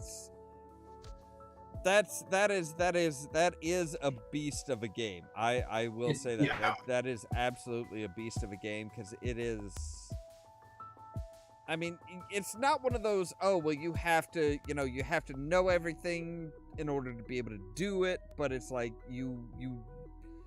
if you know how to do, how to do naval repairs and stuff like that, sure, you'll be fine. If you don't, there's going to be a shit ton of trial and error, and it is going to be absolutely fucking grueling. Yeah. I like how we just say, if you do know how to do that, like it's common knowledge. Well, I'm sure there's some people out there that would be like, that would go through that, and they'd be like, oh, yeah, this is what you need to do, this is what you need to do. Yeah. Besides Codename Iceman, Jim Walls, more, I'd say within the past 5 years, was working on another police game. It was a Kickstarter funded one, and it looked really good, but the Kickstarter ended up getting canceled and it never got made. But it was supposed to be kind of like a police simulator, I suppose, but more so in the line of a Police Quest style, but first person. And it looked really good. There is still gameplay footage of it, of the concept at least anyway, and it did look really good. But the problem is that I guess they didn't get as much money as they were hoping for, and so they invariably ended up canceling the project, which kind of sucks because it would have been nice for Jim Walls to return to a police game at some point or whatever. He did say though that he was inspired by, so he there was an interview with him and he said, well, I don't really play many video games. The only one I ever played was L.A. Noire, and he was really inspired by L.A. Noire. And so after L.A. Noire, he came up with this idea of a modern day police game, open world, and that was that game that he was working on, the Kickstarter, and then it didn't fall through. Well, yeah, that's one of those things where the more realistic and stuff that something is, the more money that you're gonna have to pay for it. It's like there is just so much the more detailed, the more expensive it's gonna be. Yeah. And it's funny you say that, because a lot of people still can't get into simulators. They're like, well, why are you playing a game where you're doing this, that, and the other thing when you can just do it in real life kind of thing? And it's like, well, yeah, there's a certain niche market for it. I mean, not everybody's going to like simulators, obviously. Actually had somebody message me the other day, and they were like, you're on your PS5 playing a police simulator? Seriously? What the hell's wrong with you? And I'm like, I like simulators. I don't know what to tell you. Well, I mean, we all like different things. Yeah, it's well, here's the problem with that. Here's the problem with that mentality is if you say, well, okay, so you're playing a simulator where you're a heart surgeon. Why are you playing a simulator for that? Well, guess what? I don't have the millions of dollars that it would take to get a license to perform heart surgery. Please don't make me go into why do you play Second Life? You could just do that in real life. No, I don't have the money to afford a house and clothes. Exactly. It's like, yeah, you can't, it's not, even piloting. It's like, oh, piloting. It's like, oh, well, anybody can get a pilot's license. It's like, yeah, if you have the money, and then you have to have the money to buy the fucking plane and the hangar space and the fuel and all of this shit. It's like, no, it's not something that you can do every day. I mean, even shit like the computer building simulator. It's like people can't afford to just buy parts and build computers for people. You have to have the starting capital. Yeah. No, that's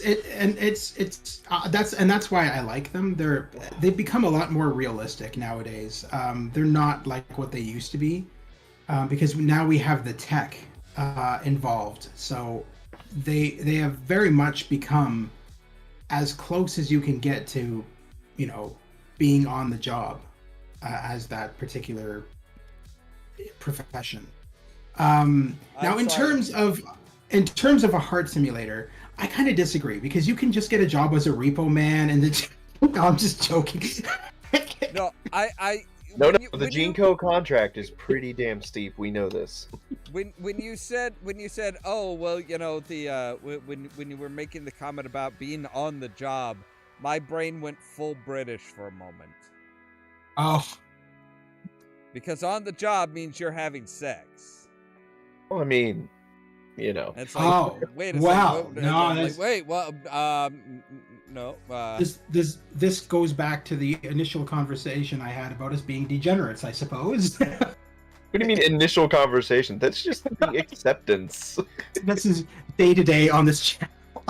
So, Ras, I gotta laugh because I'm getting messages from a new sprout in 14 who has so many stars in their eyes, it's just adorable. Oh my. They just messaged, oh no, a bard just played Paint It Black, so I just had to compliment them and said they had wonderful taste in music. Sometimes you find such wonderful things in games. Like, that same bard's about to get banned in about 30 seconds, guaranteed. Considering how most of Limsum Laments is people doing covers of Cruel Angel's Thesis. Yeah, well, this same Sprout just got their account like 2 weeks ago. And I will commend them. Their hyper focus has served them well because they've only been playing 2 weeks and they're already a dancer. And that's the only class that they've gone for so far. So it's not a free account then. No, they paid for Endwalker. But yeah, they're like, I love Dancer, and then like every day it was just, why are people so stupid? Why can't the tanks do things right? Why are people running into shit? And I was like, hey, you're the one who wanted to be a healer. I told you not to do it. To order DoorDash or not? That's pretty much up to you. Oh, wait. Hold on. I can't just say do it. Let me do it. I have to do the Palpatine. You can't do anything else. See, I've never been one for DoorDash. I don't know. It's like, you know. Maybe they're in the area that only has DoorDash. I have DoorDash, Uber Eats, and Grubhub, and they're all shit. As a former pizza driver, DoorDash tried to hire me away, and I ran screaming away from them because I found out just how badly they treat some of their people. Yeah. Well, I just royally fucked up this call up. I was like a drunk driver that I pulled over, and I hit the wrong button, and I said, okay, you're free to go, before even doing anything. This guy just tears off, swerving all over the road, runs over other cars, and I'm like, at least you didn't shoot them. I'm gonna go back to the police station now and pretend this never happened. At least you didn't shoot them. Yeah. No, but they've killed everybody on the road so far, but you know. But you didn't shoot them. Look, if they That's killed everyone true. on the road, there are no witnesses. There you And go. that is their This prerogative is to kill everybody true. on the road. It is your Yes. duty not to shoot them without provocation. Well, I've got a taser, so I could always just, you know. You can't Keep the tase a electric drunk. slide. They're already impaired. That's cool. They won't know what hit them. You're getting just all these songs stuck in my head tonight. I'm gonna have to do something about this. They won't know what hit them as long as you hit them right. Well, actually, no, they'll know what hit them because likely it will be their own car because they are still driving while drunk. Parking brakes are notoriously bad.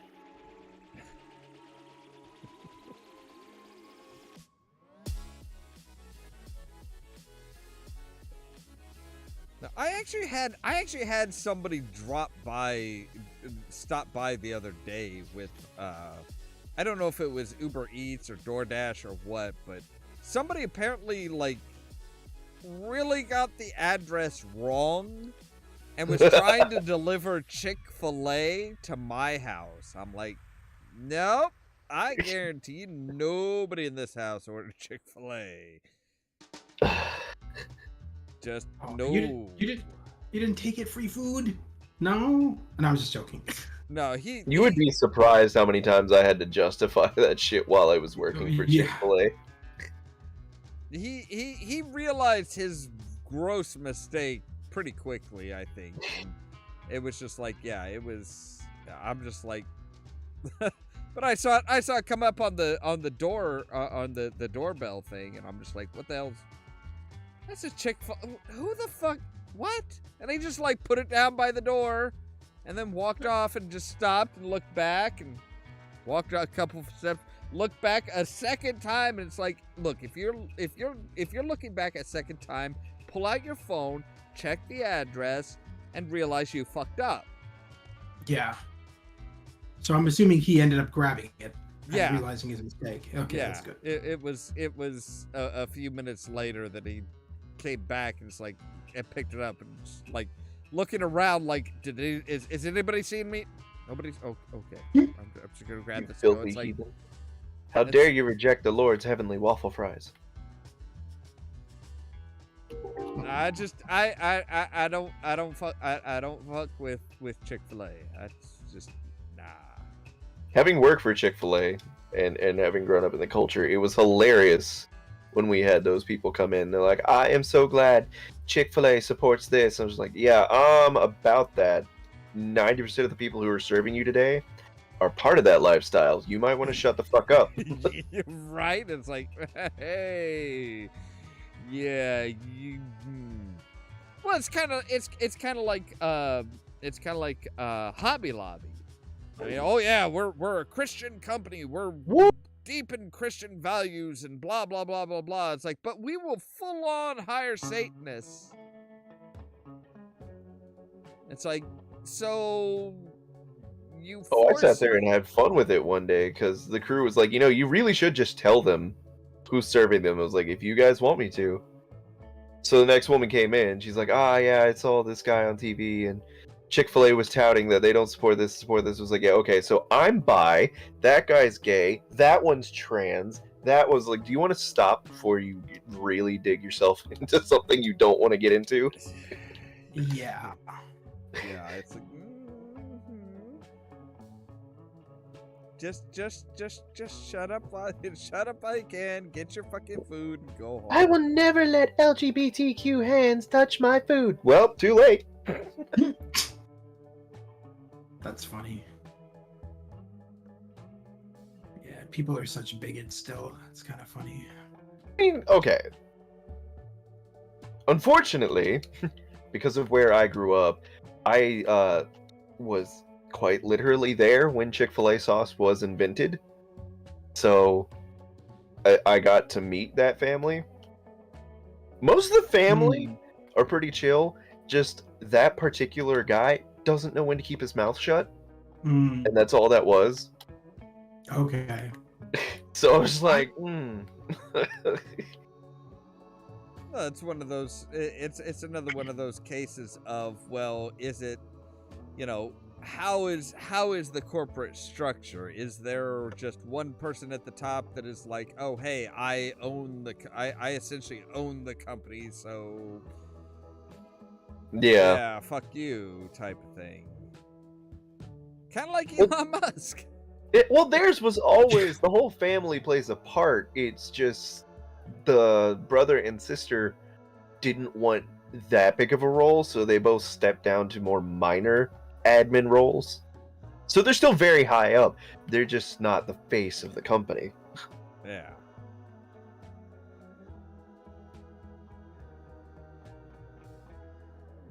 Sometimes you gotta stop and think. It's like, well, what's good for the company? Yeah. And unfortunately, a lot of people don't. They just go, oh no, this is what I believe, so everybody in my company has to believe this. I'm sorry, at the point where it's like, okay, so if a company has a religious belief, and they don't have to do certain, get a healthcare plan that covers certain things and la da da da. How long before most companies just declare themselves as Jehovah's Witnesses? So we don't recognize holidays. So nobody gets time and a half for a holiday. Sorry, that's holidays, no coffee, no alcohol. Hell, no health care that covers anything like, blood transfusions. Yeah, simple blood transfusion. Fuck, you're fucked. it's like, yeah, there's a lot of there's a lot of different shit out there that it's like, yeah, you don't open that door. Just don't. So happy of the day that I opened the door to a couple Jehovah's Witnesses who, even though I said, hey, I have like 6 copies of the Watchtower sitting literally on the bookshelf behind me, proceeded to go into their spiel and dictate their religion. And they got to the part where, like, we don't believe in coffee or alcohol. It was like, like any caffeine. It was like, okay. Apparently they hadn't noticed the mug of coffee I had been drinking the entire time. So I'm just sitting there nodding my head like, yeah, cool, yeah, no caffeine, hate it. And never touch the stuff. Obliviousness is... Yeah. I don't know if it's obliviousness as so much as, you know, because of the structure, they're expected to do it. So there's like, you know what? Let's just get it over with. Just keep going. Just don't stop. Just keep swimming. Exactly.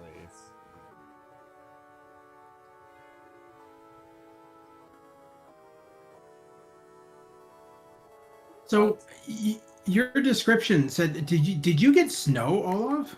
No, well, we might get snow tomorrow, but no, it. Okay. I woke up. When I woke up, went up and started my morning workout and started cooking breakfast and everything like that. It was 48 degrees. Okay. It's getting down into the 20s tonight. I shouldn't have told that poor sprout that I was going to mention them on the podcast. They're getting all starstruck now. They're like, oh, well, I don't know if I can come in for an interview. Will it just be an honorable mention? I was like, oh, honey. You do not know this podcast. An honorable mention with this group? An honorable mention on the Pirates podcast means we probably didn't make as much fun of you as we possibly could have. Yeah.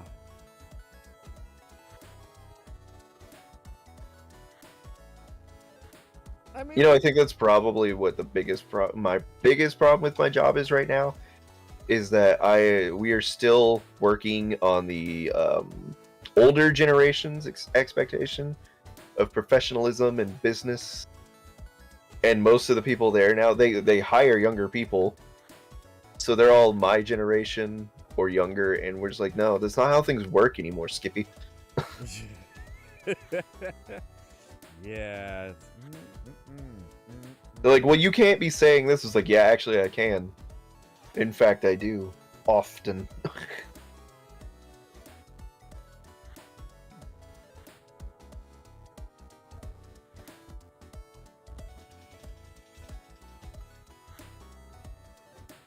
There's nothing quite like just going off on somebody to make somebody else just like all of a sudden respectful.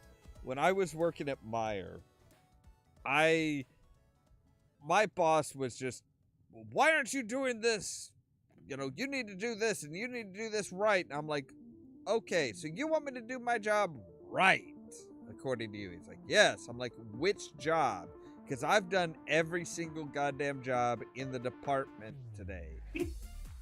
Which one am I supposed to do? Oh, all of them. I'm like, yeah, ain't fucking happening. Go screw yourself. Now, granted, my boss and me usually went out after work and drinking at least 2 or 3 times a week. So we had that kind of relationship. But one of the vendors one of the grocery vendors was waiting to get out. He was, he's usually one who's very impatient, very just, oh, everything should stop and when everything should stop and focus on me. And I'm like, okay.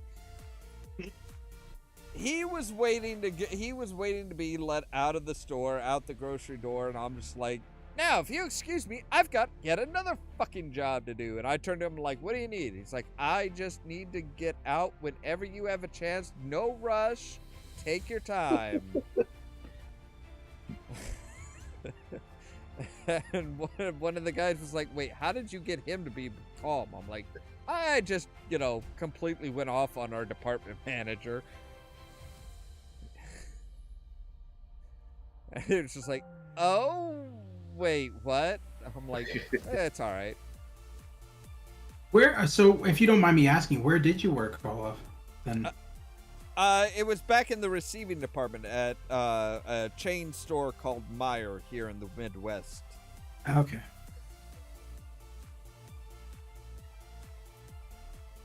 It wasn't a bad job. I mean, the hours kind of sucked, but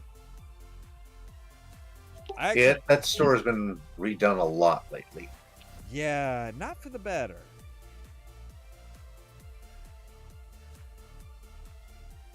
I actually got up to the point where during the back to school season, which strangely enough is actually more hectic than the Christmas season. I actually got up to the point where I was making double time just because we had so much shit coming in. They're like, all right, whoever wants overtime, come and get it. I'm like, all right, I got nothing else to do. I'll work. Yeah. It got to the point where I was just about to the point of getting double time and a half when one of the upper managers was like, whoa, this person's working way too many hours. We don't want to be paying him double time and a half. Let's send him home. Yep. I remember those days when I worked at Walmart. Same thing. You would think you would get away with it, and then suddenly the big wigs come in and we're like, nope, it's not happening. You can get away with it up to a certain point. It's like, yeah, exactly. Like I actually made some pretty decent cash at that point. At that time, it's like, cool. I'm like, hey, I got nothing to do. I'm just, screw it. I'm here. I'll keep working. Yep.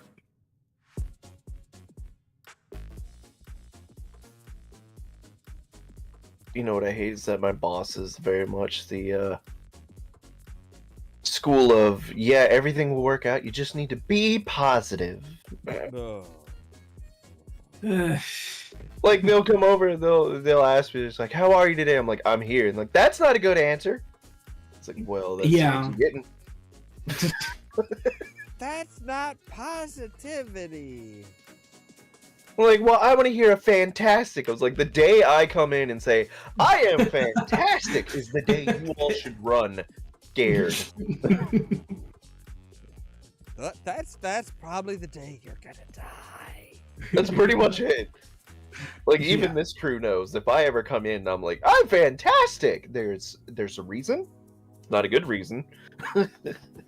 Yeah, it's like, okay. There will be pain, won't there? Good likelihood. Yeah, it's like, I mean, I'm gonna come in with a box one day, and that's just what I'm gonna do. I'm fantastic. What's in the box? Pain.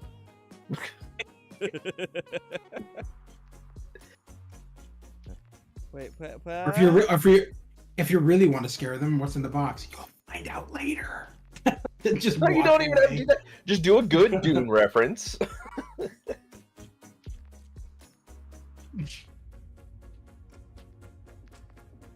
Yeah, that would. I mean, anybody who's at least semi-smart would get that and be like, oh, wait, nope, we're backing up.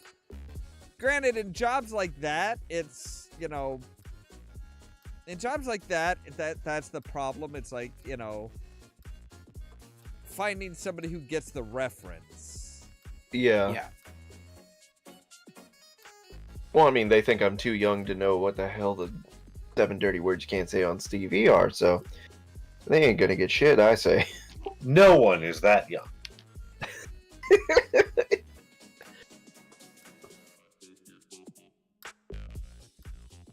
Oddly enough, they actually seem to think I am younger than the person on staff who's actually younger than me.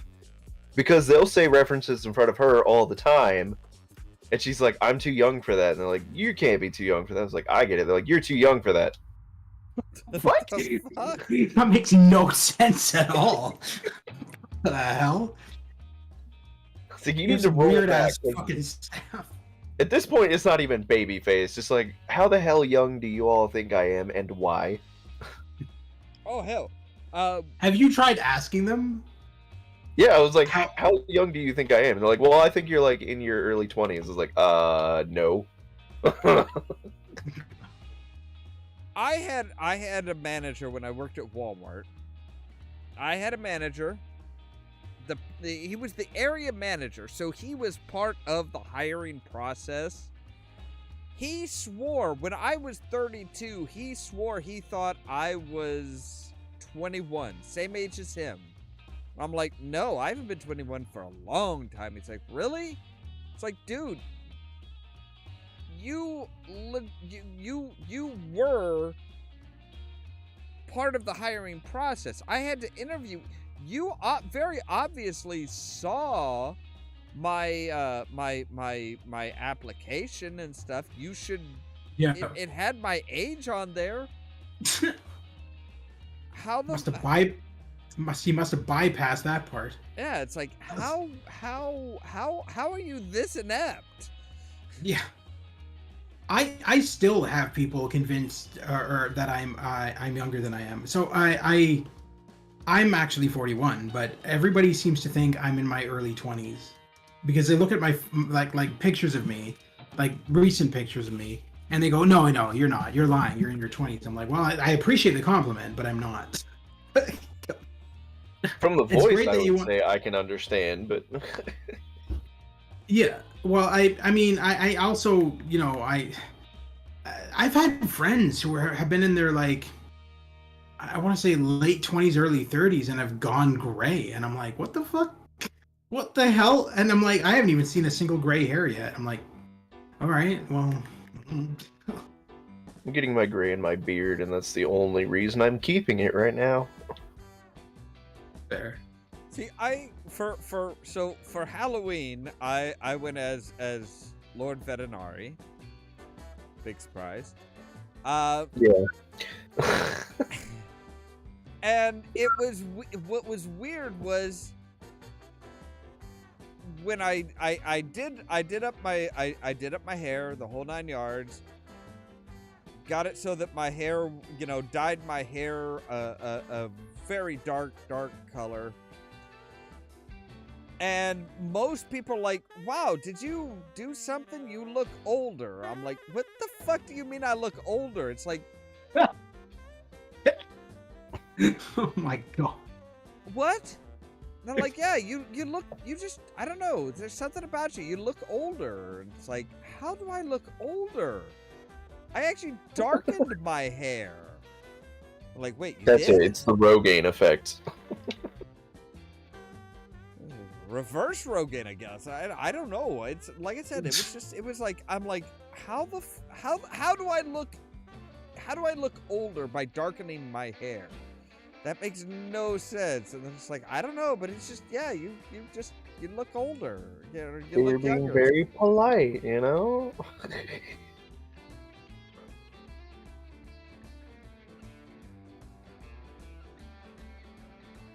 Weird. Yeah. I mean, if they think that I look young just now, I mean, when I shave, I had people that back when I was working, the fast food joints, like, they would think I was 19 when I shaved. It's like, nope. I haven't been 19 in over 20 years, so. Nope, Yeah. and I have no desire to go back there. I was like, 19 was not a good age. Yeah. Plus, I'm grateful that I'm learning to control my smartassery, honestly. Because I'm getting really tired of running around, doing all this work, doing all this shit, juggling all my responsibilities, dealing with my personal life shit, like my medical issues and all that. And then I come into work and they look at me and they're like, "What's wrong? You look like you haven't slept in a week. Are you okay?" I wanted to talk to you about it, I would. Well, no, it was like, you've been listening to me bitch for like 3 weeks about everything that's wrong. And then I'm not sleeping. You know that when I do sleep, I'm barely getting 3 hours. And now you're gonna be like, you look tired. Tell me something I don't know. I think that just proves that that they don't pay attention, if anything. No, it's back to that positivity thing. They insist that if you're just positive about everything, everything will turn out dandy. Yeah. Yeah. Shit don't work that way. They're like, take a breath, breathe. I was like, I am breathing. It's kind of an automatic process.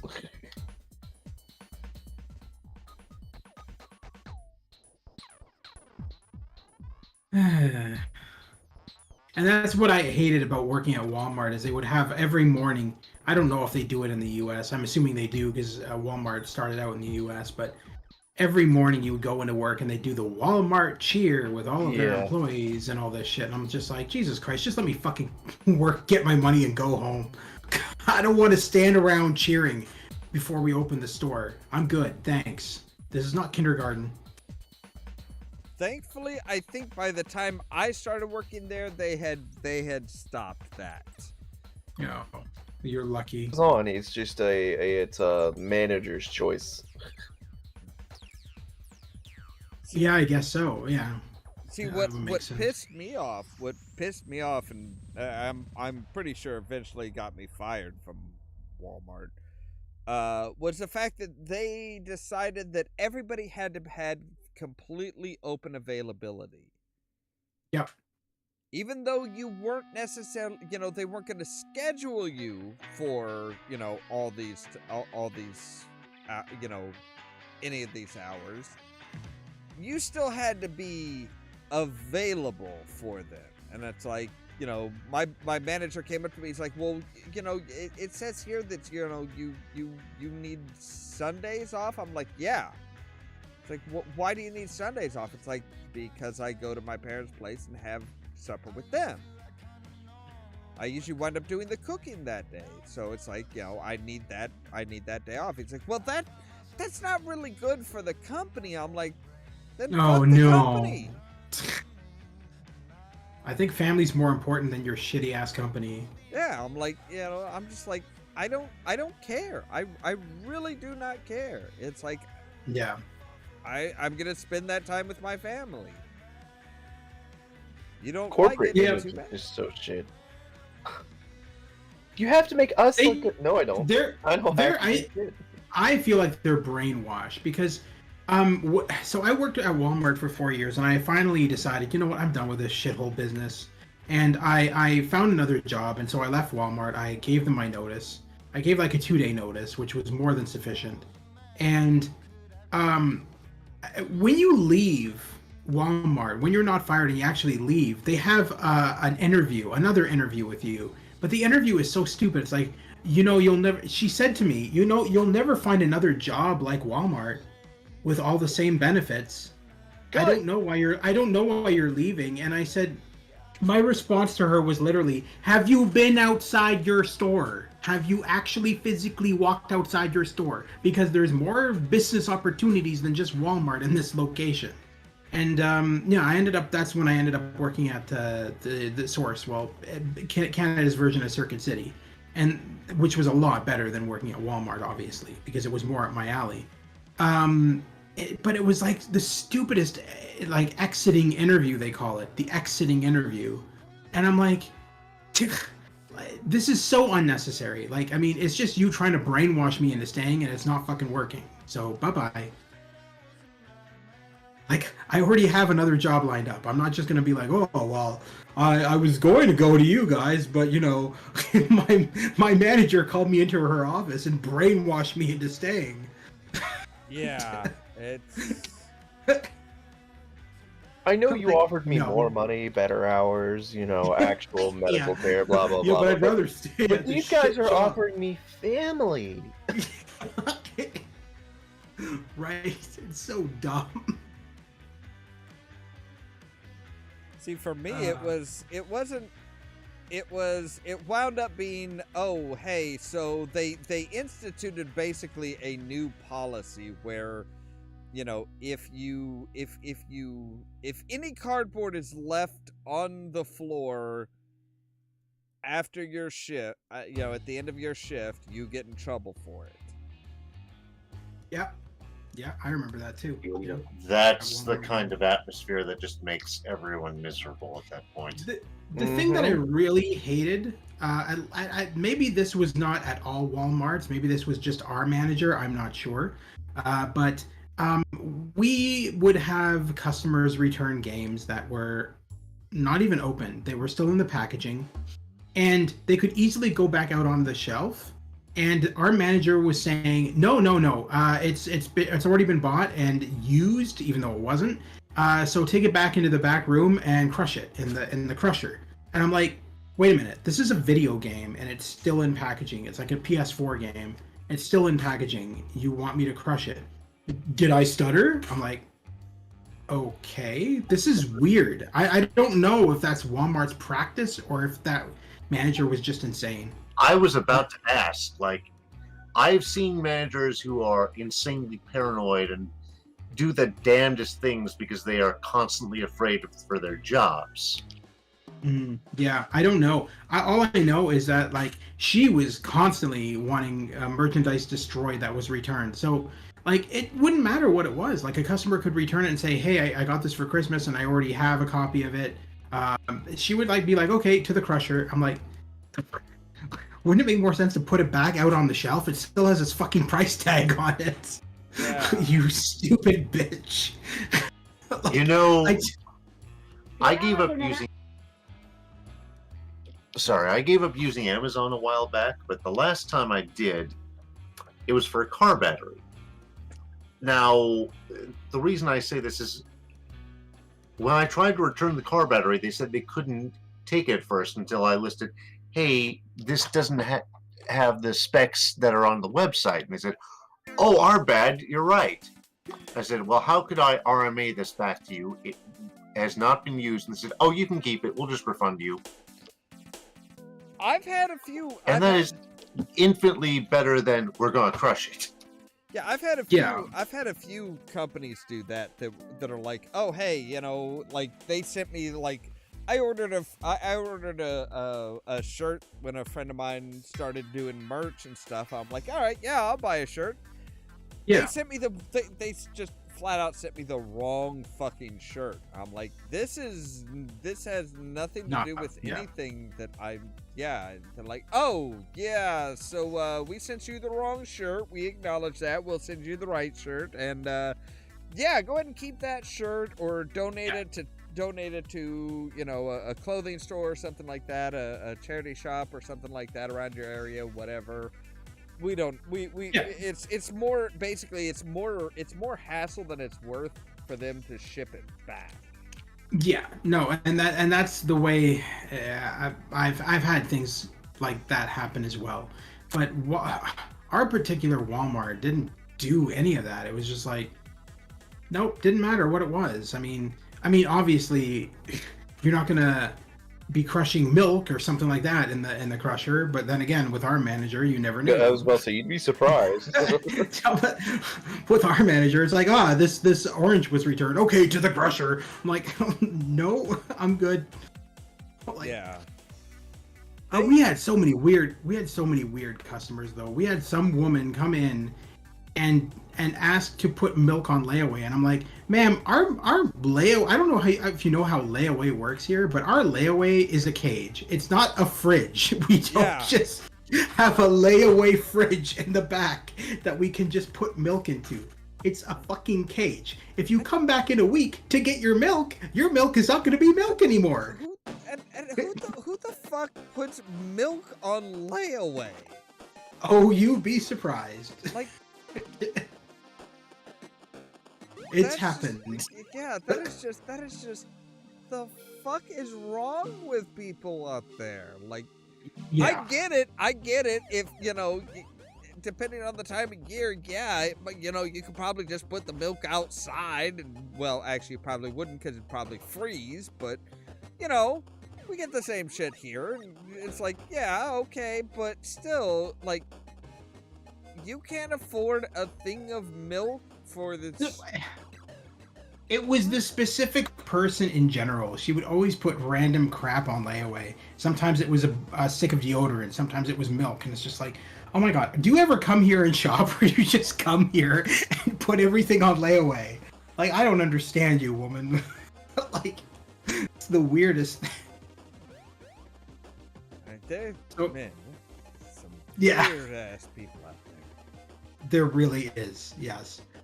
And like I said, the fact again that they thought that we had just this giant ass fridge that they could just put milk on.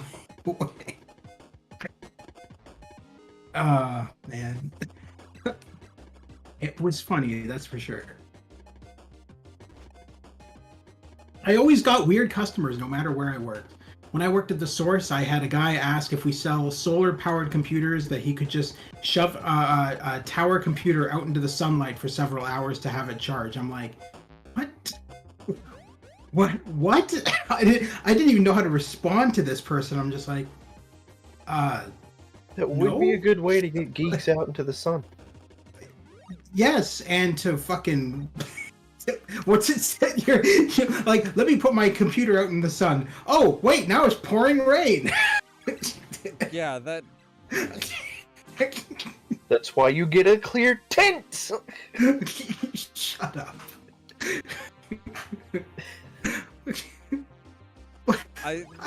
That reminds me of one of my friends when he was doing tech support for an internet company. He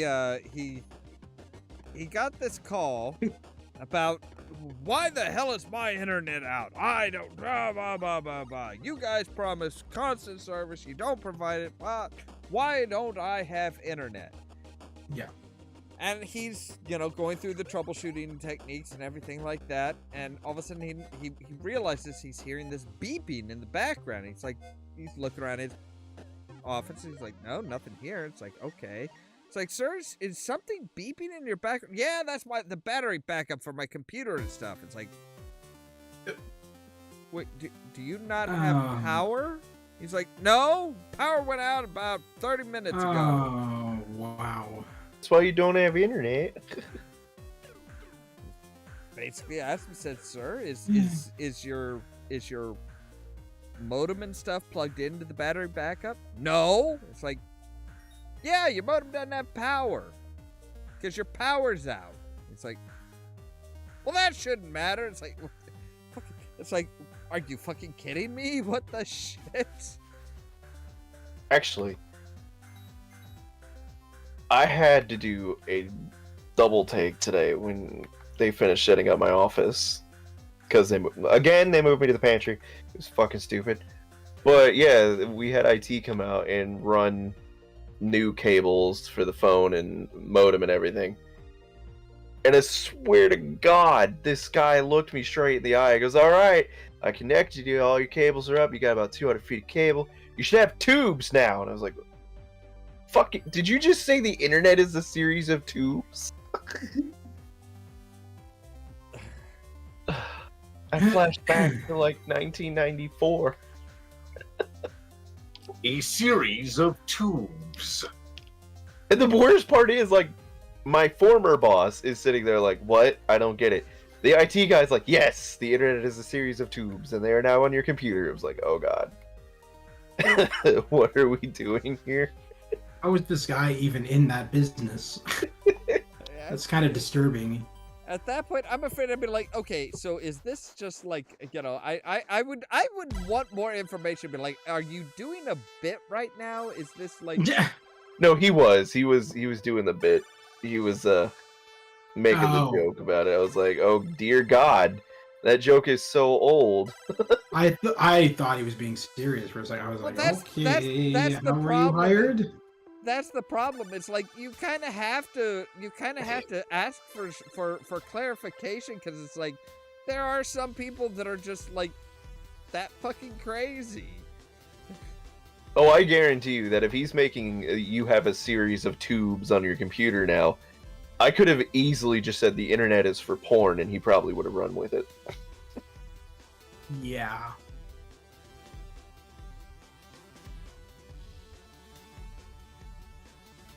But yeah, so another person we got at the source was a man came in and asked if Blu-ray players can play old vinyl records. With significant modification, I'm sure they could. We'll just red green the damn thing together. I, Sir, are you some sort of Victorian steampunk pirate? yeah. I was just like, okay, yeah. Well, let me just bring in a record. We'll cram it into the Blu-ray player, and we'll see what happens. I can almost guarantee your record's not going to be in mint shape after that.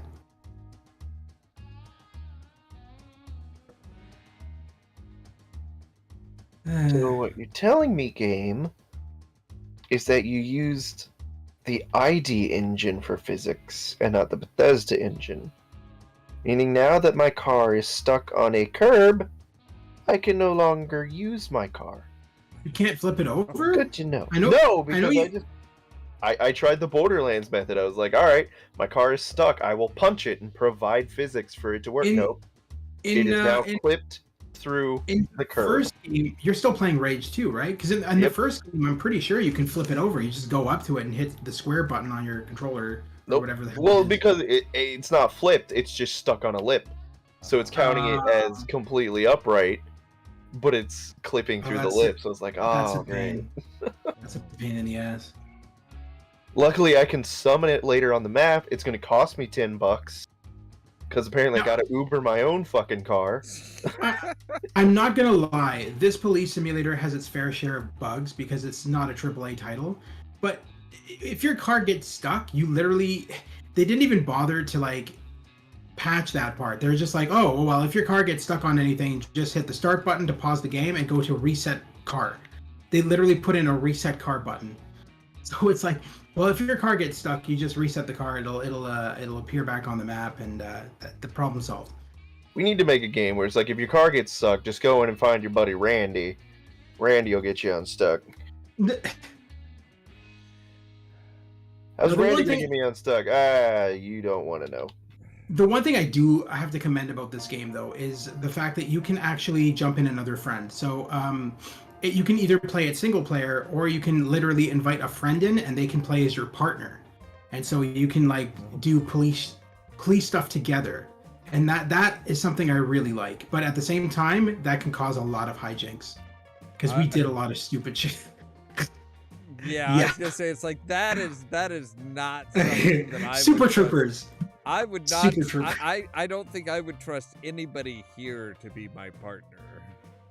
Sure you Oh would. come on. I'd be a great partner right up until you piss me off. Because I guarantee you, each and every one of you motherfuckers would want to screw with me just because you can.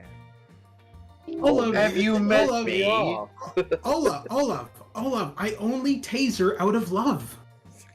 I would only tase you in the balls once a day. See this? Yeah. See. I know what I'm talking about. Bunch of degenerates. I mean, How did yes, you- but not for that reason. Again, how did you meet me? Yeah. Okay. Fair enough. I love that we just start that story now. It's just in a bar. Yeah, it's the safest. And it's good enough. You don't need any more context. Just how'd you two meet? A bar. Yep. I met you in a bar that was also a goth club. I was gonna say, yeah. I mean, me and Raskin actually did meet in a bar. I mean, technically, it could also have been considered a goth club. We had a lot of confused people there. It was a strange time, and that building no longer exists. I don't know if I would count where we met as a goth club. Yeah. No, yeah, you're right. It's more like a Ren Fair club. Yeah. And not even a good one at that. I say, yeah, it's basically a bunch of fucking posers. So did I mention that when said person I was talking about earlier mentioned that they were from that place. They're like, my only complaint is that it's always dead. There's never anybody there. I was like, yeah, that's nothing new, honey. Yeah, it's like, there's a reason for that. She looks at me, she's like, your name seems a little familiar. I was like, yeah, I'm sure it does. She's like, well, do you know anybody from there? I was like, you want me to count? Let me give you a list. See, at that point for me, it'd be like, nah, just nah. It was like, look, I'm gonna give it to you straight. I know a lot of people from there. I know a lot of people that still go there. I know a lot of people that left there. I really don't want to talk about this anymore. Like, I'm glad you enjoy it. Whoop-de shit for you. Don't come finding me when it turns out to be a shithole.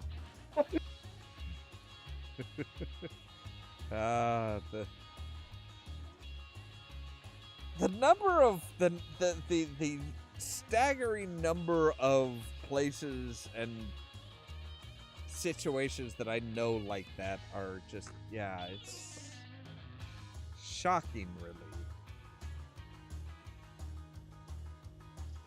It's like there's a lot of just really fucked up places and people, especially when you get into Second Life. It's like, it's I've long said Second Life is the ultimate double-edged sword, because on the one hand, it is the ultimate cesspool of humanity. You will find the most degenerate, horrible, racist, pick a fucking negative term, people.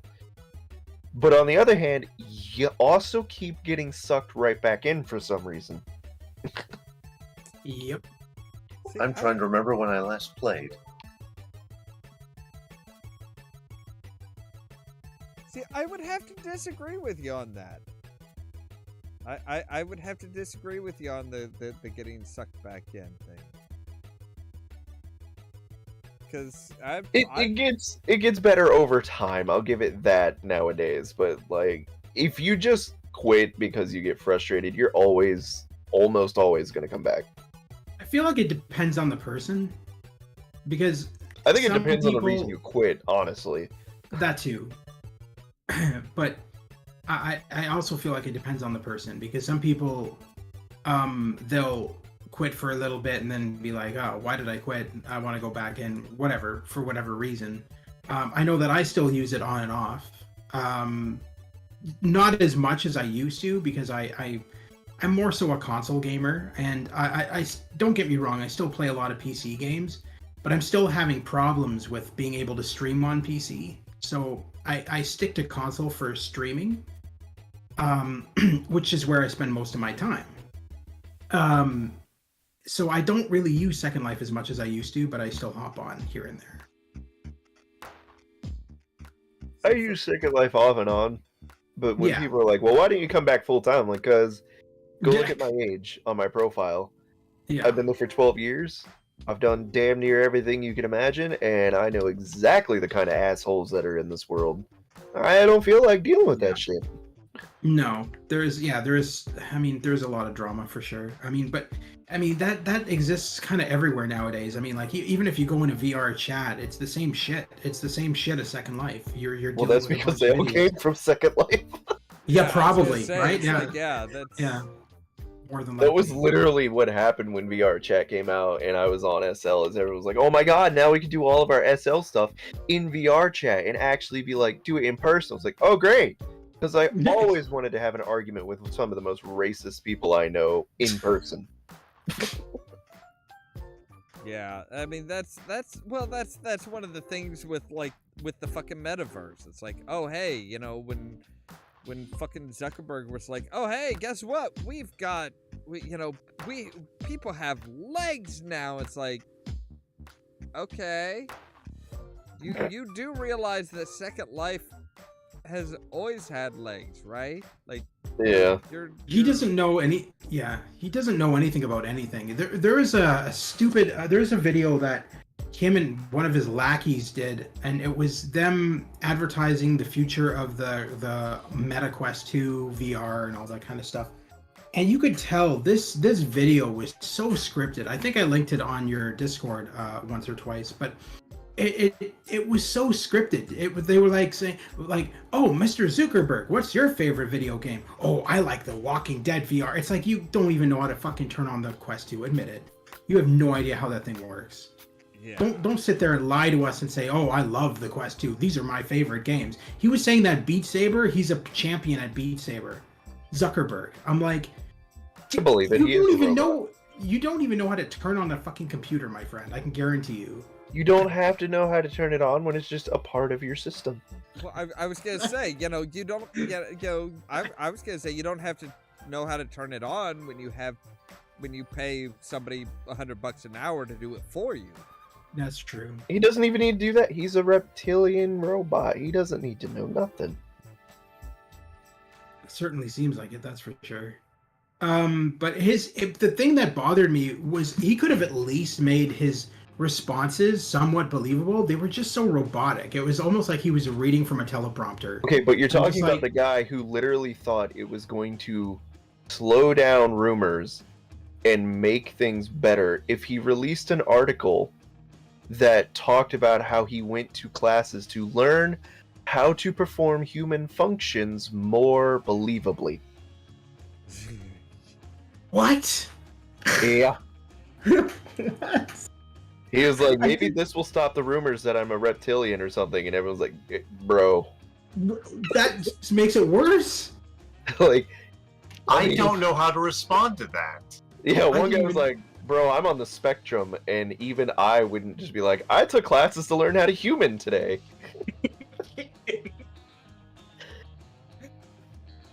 I admit I would consider taking classes to fuck with people.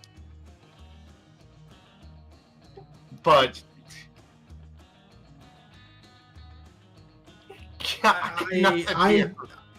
I have no words right now. This is just wow. Okay. And apparently This is- one of the this lessons literally was, you need to wait, this- learn how to make facial expressions at more than 3-minute intervals. This literally happened? Yeah. God. Like, of course, everybody made a joke of it and a meme, but like they provided the Of course. source material. Like, no, this is a real thing. And I could totally see him being like, "Oh yeah, this is gonna make me more relatable. People will understand me more." It's like, no, dude, No. people have already been making the joke that you're a fucking that you are nothing but a fucking robot. Come on, it's Yeah. not gonna help. Your hair choice certainly didn't help. Right? Discount Spock. No, he's discount data. Yeah, that's true. Yeah. I mean, Not at, even that, man. at least Spock was half human and had like some kind of sort of understanding of human interactions. Yeah. No, he.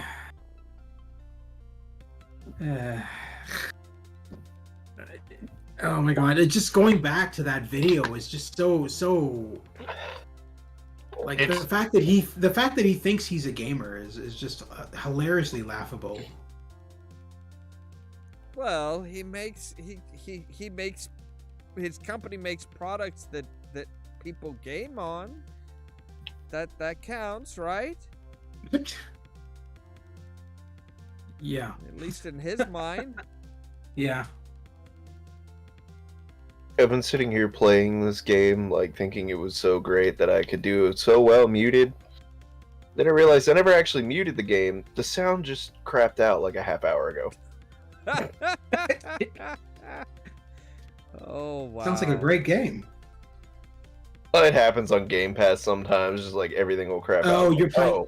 You're playing on Xbox, or are you playing on the Game Pass on PC? Xbox. Yeah. So it was like, is this actually a problem, or is this just Xbox being Xbox? With me, I just muted my TV because I'm like, you know what? I don't really need sound to be able to hear people screaming at me for giving them a ticket. I don't really need to hear that. I'm good. There's a certain point where the realism is just too much. Yeah. I mean, I liked this particular little bunker that I'm invading. Because when you first find it, it's just labeled secret bunker, and you're like, okay. And there's no mini quest, there's nothing attached to it. And you go in, and then all of a sudden, like, everything's derelict and abandoned, the lights are all off, and you're like, okay, well, this is standard, we are in a post-apocalypse. And then a voice starts screaming at you, telling you to turn back, that he's going to destroy you, he is immortal, and you're like, okay, fairly creepy. And you get to the very end, it's just a pickled brain. And you're just like, oh. And then your character is just so unimpressed. You're like, oh, that's it? It's just a brain? Alright, I'm head out. Yeah. It's kind of it's weird how many games have that. They this big dramatic build up, and then it's like, oh, and this is actually what you're dealing with. It's like, fucking Yeah, really? anticlimax has been a trope for a long time. It's like, please tell me you're kidding me. And now I appear to be stuck because I can't go back the way I came, and the hand scanner on the elevator is not recognizing that I am the goddamn president. To be fair, I would have problems realizing that. Oh no, that's just another plot point in the game, is you have to get into a top secret bunker.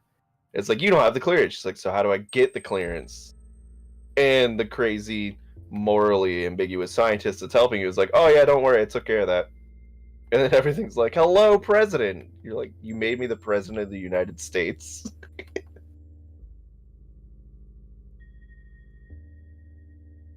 Okay, that seems...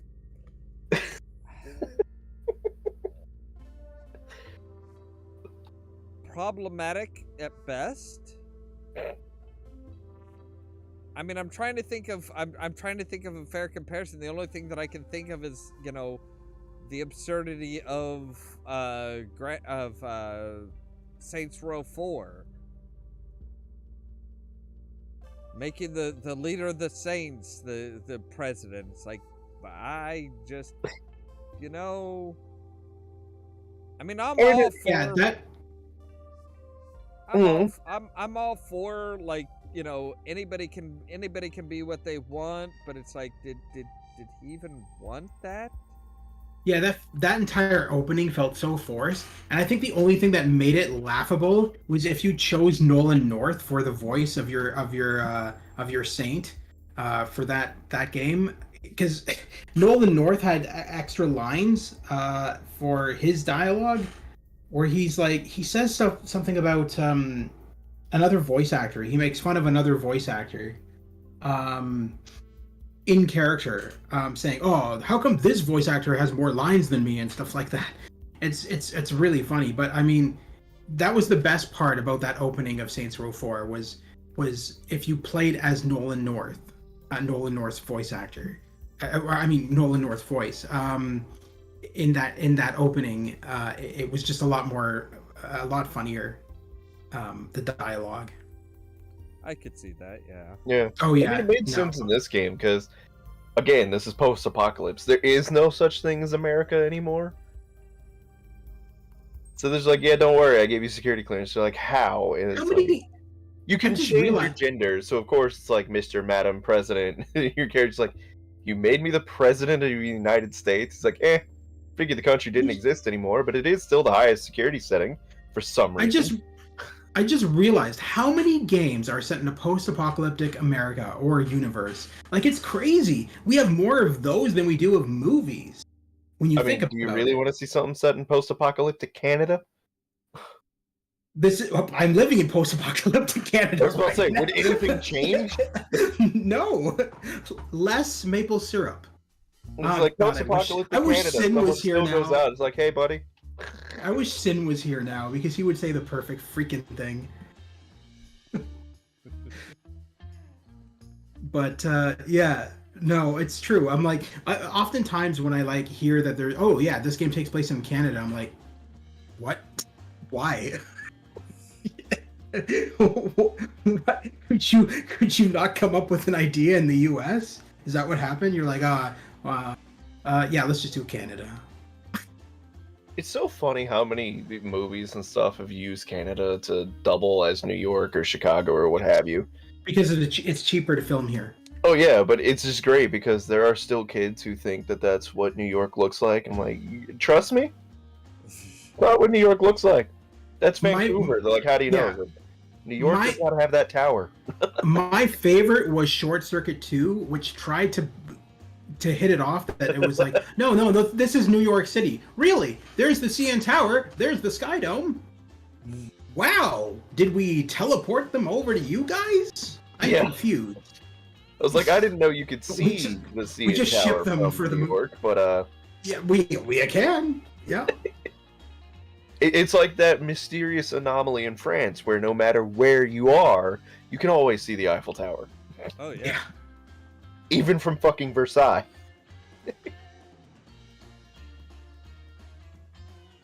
I've only been to one part of France, and it was via a boat, and that was Cannes. It felt kind of like the city I'm in now, except more hills. And everyone spoke French, and the only way I got directions was by talking to pizza drivers who all spoke English. Makes sense. And I just figured, well, I'm a pizza driver at the time. Why don't I just go ahead and talk shop to get directions? Or going into a Japanese restaurant, because I can speak Japanese, but not French. Obviously, my Japanese is atrophied since then. Somebody asked me if I was a weeb the other day, and I didn't know how to respond.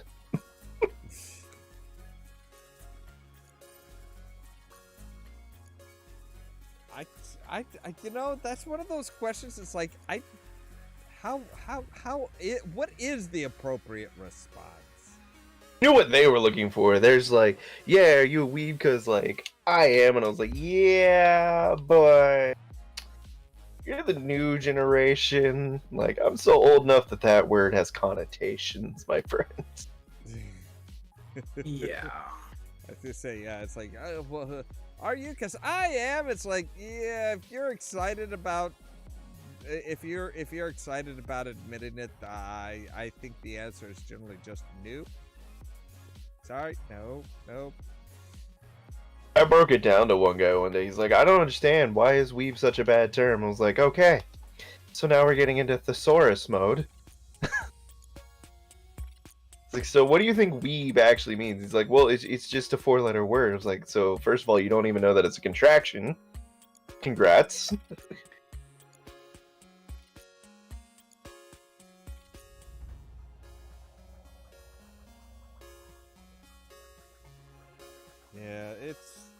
There's I mean, there's a lot of I swear this is the one downside that I could see to some people's opinions as far as what we should and shouldn't be teaching kids, because it's like, well, why can't I say this? It's like, there's a very good reason why you shouldn't say this, or you can't say this, or, you know, this is generally a frowned upon term. Well, what is it? I can't tell you. They're not letting me teach it. It's like, yeah, it's like, you just, dear gods. How much slang and just slurs did we have to go through just in, what, 2 decades? Before we even hit the 2000s? Yeah. Shit evolved so fast, people don't even remember half the terms we used.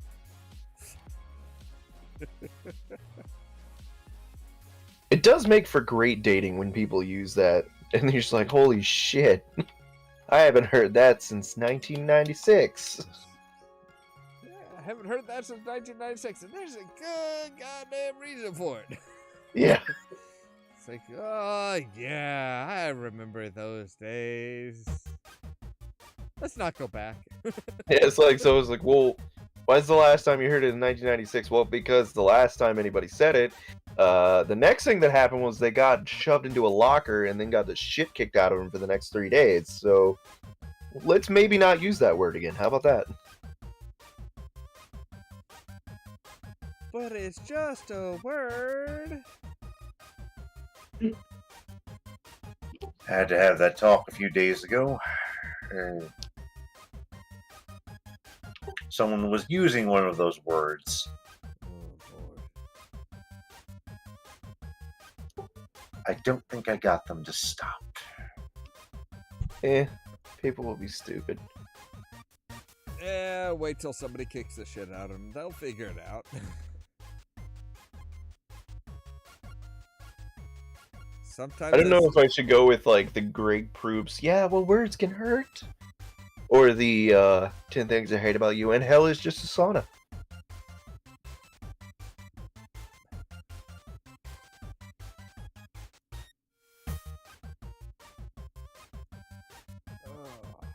Okay, well, I do believe. I think we've pretty much reached the end of the night.